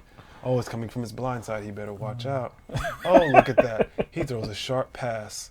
Julian Edelman catches it. And so-and-so, Evans, comes in for the tackle. Oh, look, he stiff-armed him to the bleacher. Look at that. What a big hit. That hit was very sufficient in causing some pain to Edelman. Yeah. It's gonna have a hard time getting up. Okay, what's the next play? You would watch football and be like, oh, I can't watch this because it doesn't match what's going on in the field. No. So just like with politics, not just with Gotta be politics. civil. You gotta be civil when talking about people hitting each other. Like that's kind of what Joe Biden and some of these kind of civility, talkers, some of these people who are talking about civility. That's kind of how I think about it. Like, how can you talk about, if you can't talk about sports that way, and it really doesn't affect your life, but it's exciting, you can't talk about things that affect people's lives that way either, especially involves life and death, especially involves their livelihood. You just can't talk about it in a very, I don't know. Especially when you have to insert that there are people that are getting in the way of that boot getting off of your neck. Oh, you mean like demagogues? Yeah. That's what you're saying. Yeah. Oh, so when demagogues just come out the mouth with some bullshit, Democrats want to kill babies up until the time of birth, then we should talk about that. That's a time for civility. That's a time for civility. Yeah. That's a time for civility. Deanna DeWall, love you guys. Keep it up. Appreciate that, Deanna. Gaillard Randon, always loyal follower, loyal viewer, loyal listener, loyal contributor. Thank you very much, Gaillard Randon. Maddie Perry, Biden was Obama's VP to calm down the white Democratic voters who wouldn't vote for a black man. I think we've kind of said that. We talked about that, but I think somehow people have, for some reason, they have totally miss why Obama chose Biden. I know. They're totally just taking that out of the picture here. Jason from I was about to say New York. Jason from Detroit again says, could you guys check out my content if you have time? All right. Yeah, we We will can check that out. Yeah, we'll check you out. Is that that's the name of your channel? Yeah, I believe. Let me see.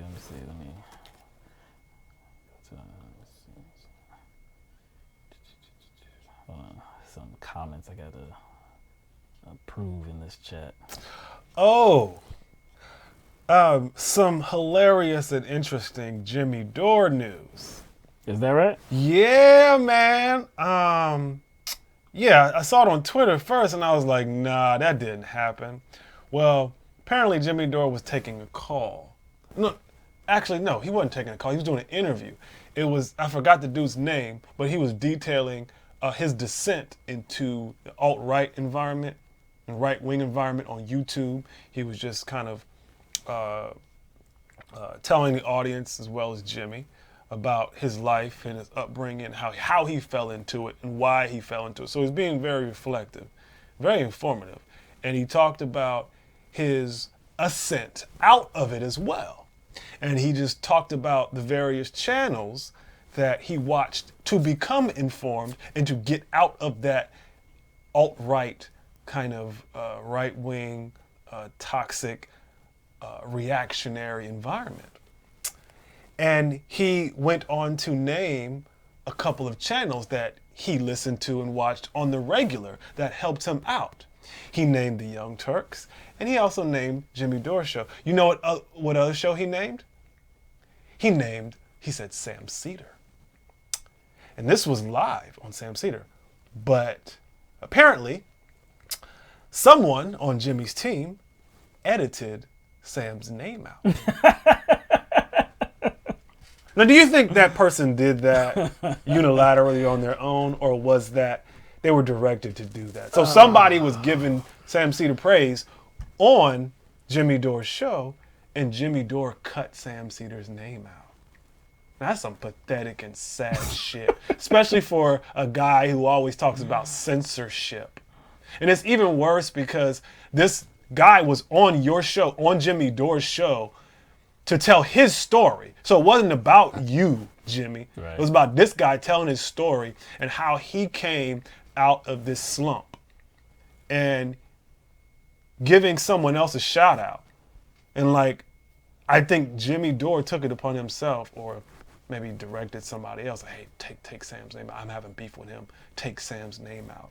And so essentially what Jimmy Dore does in that situation is almost compromise this guy's story. And that's a part of the story. That's a part of the story. That's a part of the You story. can't clip part of a story. That's part of his narrative. Full story. Yeah, you brought him on the show to talk about like his life. You know what I'm saying? That actually is part of it. So you're doing him a disservice because of some petty beef you have with Sam Cedar. It's some pathetic, dog. That's some pathetic shit, Jimmy.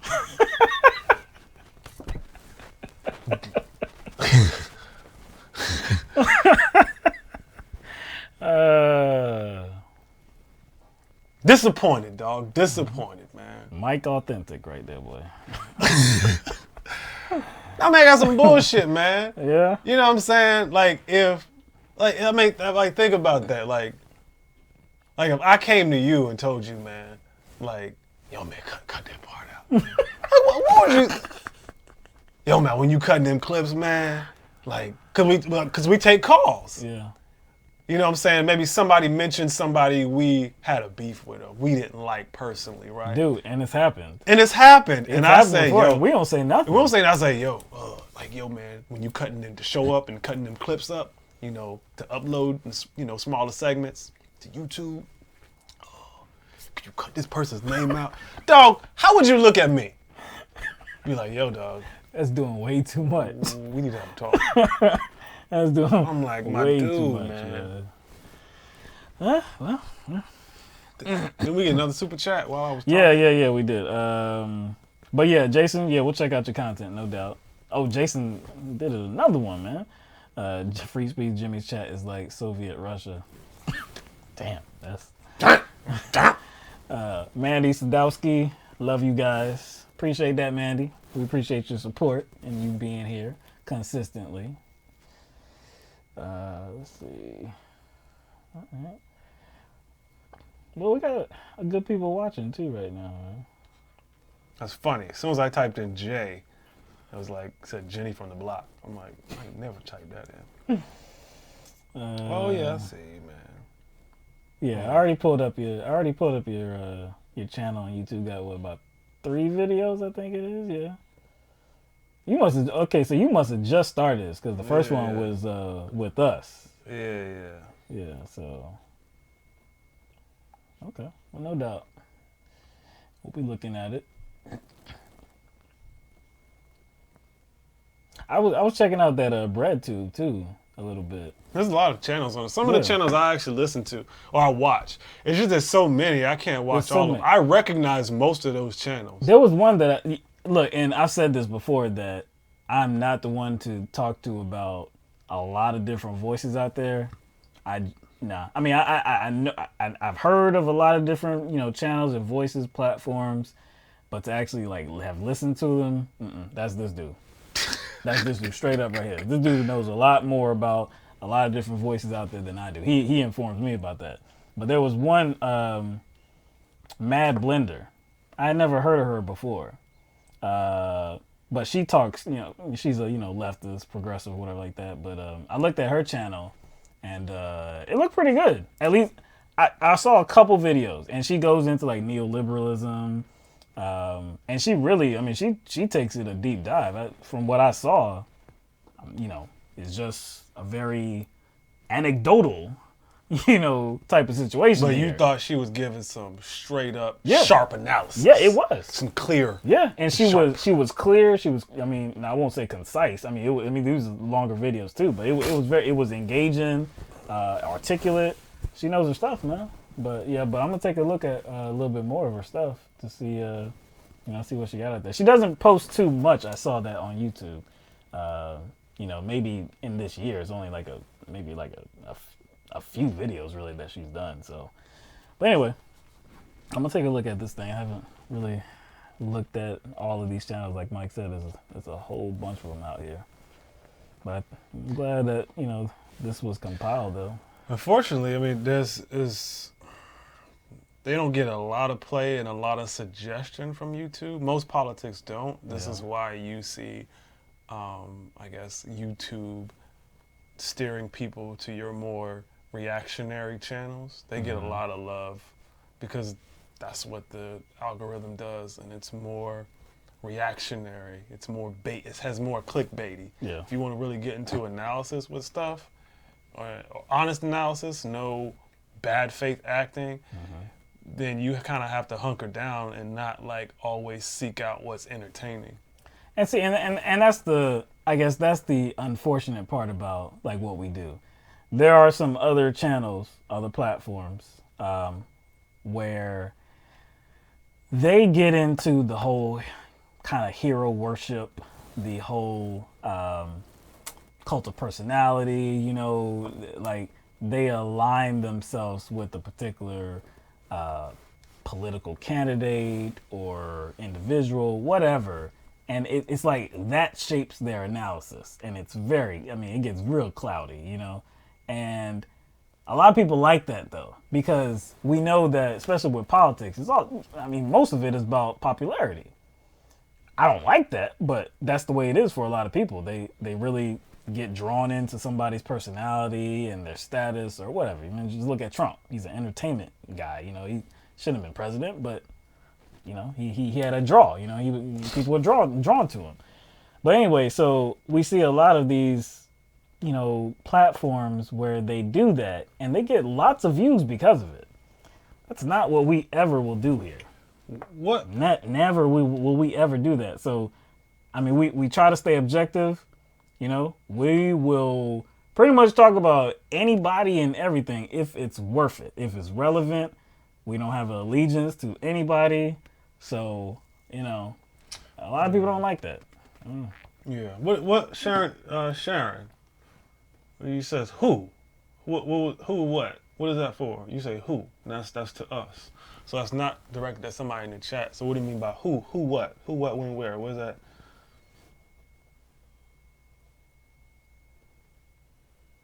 Jason said Kyle Kalinske and Jimmy Dore have the largest cults by far. Just try criticizing them. I will say, though, I was surprised. One time, Kyle, uploaded a video, and he was talking about something, and he was clearly issuing an opinion without having all the information. And his Mad damn pushback. I mean, it was pushback. I couldn't find a comment that was like, yeah, man, that's what I'm talking about. It was like they were all of them, like drop the ball here, 50, man. The top 50, 100 comments were like, yo, man, you need to stop talking about this. You're literally you're leaving some stuff out. Yeah. So it's almost like if you do your job and create an informed audience, then when you talk about something and you're clearly leaving a lot of significant information out, then I don't put Jimmy on the same level as Kyle. Jimmy's different. Jimmy's just a little too reactionary, and Jimmy sometimes can be very inconsistent and offer some very fallacious talking points. It's weird. He can be on point sometimes. I mean, and then he's on point a lot, but then it's like some of his fallacious arguments creep in at the weirdest times, and I don't get it. So it's like, I'm not saying Jimmy is all bad, but sometimes there's too much inconsistency involved with him, and he tends to side with the wrong people too many times. Yeah. I'll just say that. We don't ever want an audience like that. So again, and I don't think we do have an audience like that to where, it's like a Trump audience, and it's just, like I said, cult of personality. You just agree with everything that we say. But now Kyle's on point though. Kyle, he's been on point since. I was watching Kyle before. I was watching Kyle when he was like uploading like 240p.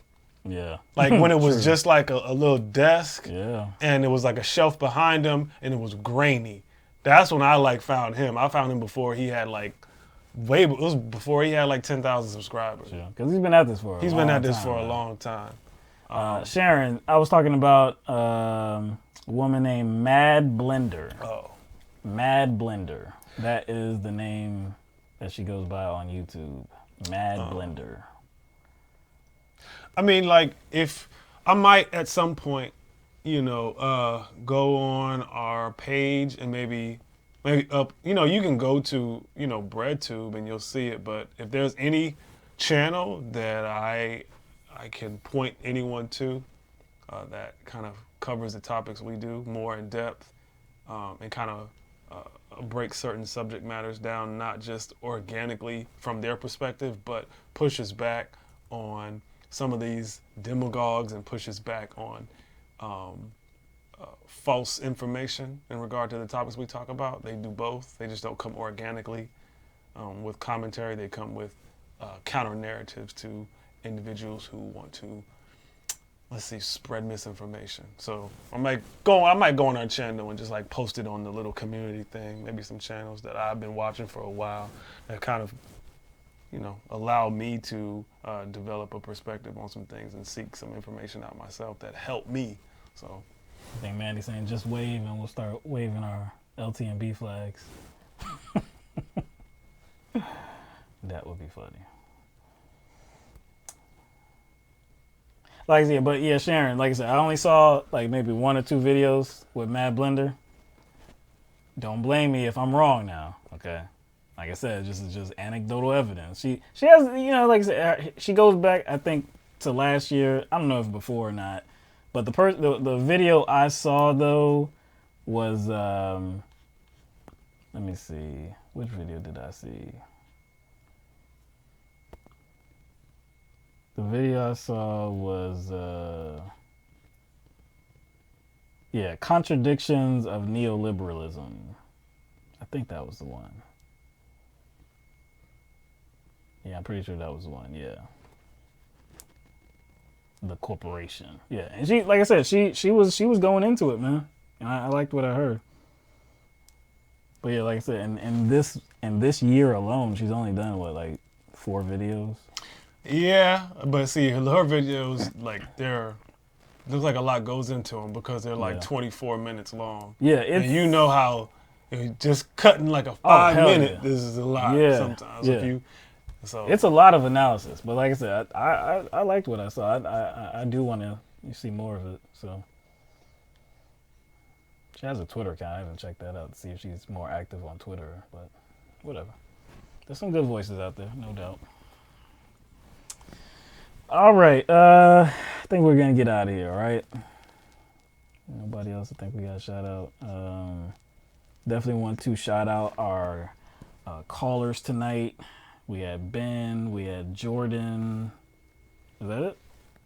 I think we just had Ben and Jordan, right? Because we had a few more callers, but they dropped off. They dropped off, yeah. So we had at least like 2 or 3 other callers. It was just Ben and Jordan. Yeah, but they just dropped off. So if you're watching now, of course now is not the time to call in, but we hope you do call in on Tuesday. Oh yes, we do need more female progressives out there. There used to be one. This person had progressive in their title, but we won't talk about that right now. We won't talk about that right now. That's all you can do. See, y'all, you had to throw that in there. I'm sorry, man. You know good and well what I think about when I think of her. You know, like the first thing that comes to mind is helicopter. Is a helicopter, dog. We're not going to that. Helicopter and bullhorn, dog. They're not doing that on air, though. I ain't doing that. See, he's trying to keep it together. He's trying to keep it professional. You see how he sat back in his chair? He's like, no, son. Man. Because we could get wild with that. I'm going to stay buttoned up. Yeah, You see, he tried to keep his voice in check, too. Yeah. See, I'm going to need a reason to go out, go in on that individual, though. I'm going to need a reason for that. I ain't got no reason. So I ain't gonna do it, though. But I'm with you. I'm definitely with you, though. But yeah, man, everybody, we had fun tonight. I'm glad that we didn't have any technical difficulties. I'm glad the power crazy, considering stayed on. Yeah, because I didn't think we were going to be able to do it. The power, like I said, shut off at least 6-7 times today. So I'm glad that everything was all right. Thank you, everybody that joined us for this program. All of our callers, all of our people in the... See? Leave that in the chat, Sharon. All of our callers, all of our people in the chat section. All of our patrons on patreon.com. Thank you very much for always contributing to this program. Calvin Darden at Crunch Time. Carne Verde, blank. Verde, yeah. Verde. See, I can't roll my R's. Verde. Okay. Calvin Darden and Carne Verde, thank you very much for contributing to the show in the super chat. Enjoy your weekends all. Great show. Appreciate that, everybody. We really, really do appreciate it, man. Yeah, man. Appreciate the support, man. Can't say it enough. Chat makes the show better. Calls makes the show better. Exactly. Man. Participation makes our show better. Because much as we like each other, just us talking and just us like bouncing stuff off each other is just we've been doing that for damn near 20 years. Though, yeah, man. Yeah. Even though we can't pay attention to all of the chat, we love that there's a community of you people out there talking about the issues, and then when we do get to, read some of these comments, interact with you. Like I said, we love the community. We want it to be a little bit bigger, and we hope that it does grow. So, Jason from Detroit, once again tonight. Thank you for the work you do. See you guys next week. Another installment. I feel like, like I'm passing like a collection plate around. I'm saying, that's what it feels like. We going up and down the aisle a few times. You know how these new churches do. You know how they do. 10 collection plates and shit. We want to do a collection plate for this and a collection. Yeah, man. That music start playing. Like, yeah, God, man. They get on the mic. Yeah. We're gonna pass a collection plate around for Deacon. Deacon so and so. He done his kidney done failed. So we gonna pass this collection plate around, and hopefully y'all can, bless Deacon Rogers, and so he can get a new kidney. Oh boy, that's how it be. Man. That's how it be. Then like 10 minutes later, and be like, the cross fell from the steeple last week, and so we gonna need to repair that. So we gonna need some more money for the building fund, and so we're gonna. Yo, you have to have me on the floor. Pass this tray around again, and hopefully you can contribute something to the building fund, because y'all wanna cross on your steeple. Y'all went across on top of the church, don't you now? God don't look kindly upon no church that ain't got no cross. Then 5 minutes later, be like, dog, for real? I'm just leave my wallet out. I know, just leave the wallet out. 5 minutes later, out, I'll have man. another No reason to plate put it in the out, pocket, another man. plate out for something entirely different. We gotta send the kids on a field trip. I'm like, oh God. Oh my goodness. We love you too, Forsaken, man. Everybody, appreciate it. We hope that you have a great weekend. Don't know what's happening this weekend. Bro, never do. We know what's happening next week, though.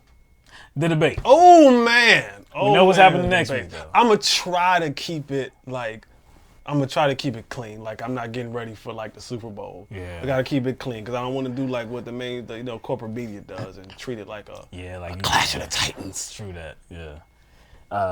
We still have to figure out how we're going to do it, though, because Wednesday we're not on, so that'll be fine.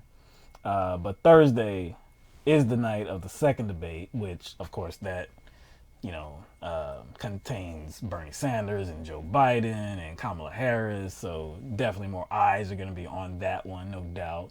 I don't know what time it is, so I don't know what we're going to do. I don't know if we're going to maybe try to do the show before that debate, wrap it up. Yeah. Because we can't, because we couldn't do it directly after because we have to kind of we got to go through it. We got to go through it.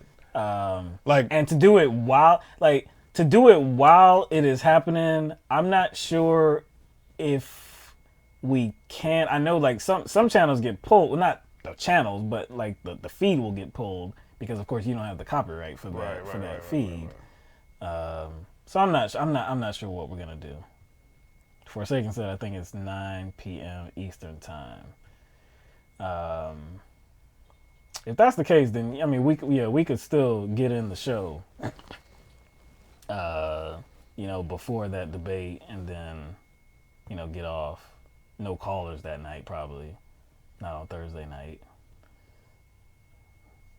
But yeah, we'll let you know. Yeah, we'll let you know on Tuesday. What we're gonna do. But again, everybody, thank you for being here with us. Have a good weekend, and we will see you next week. All right, peace out, everybody.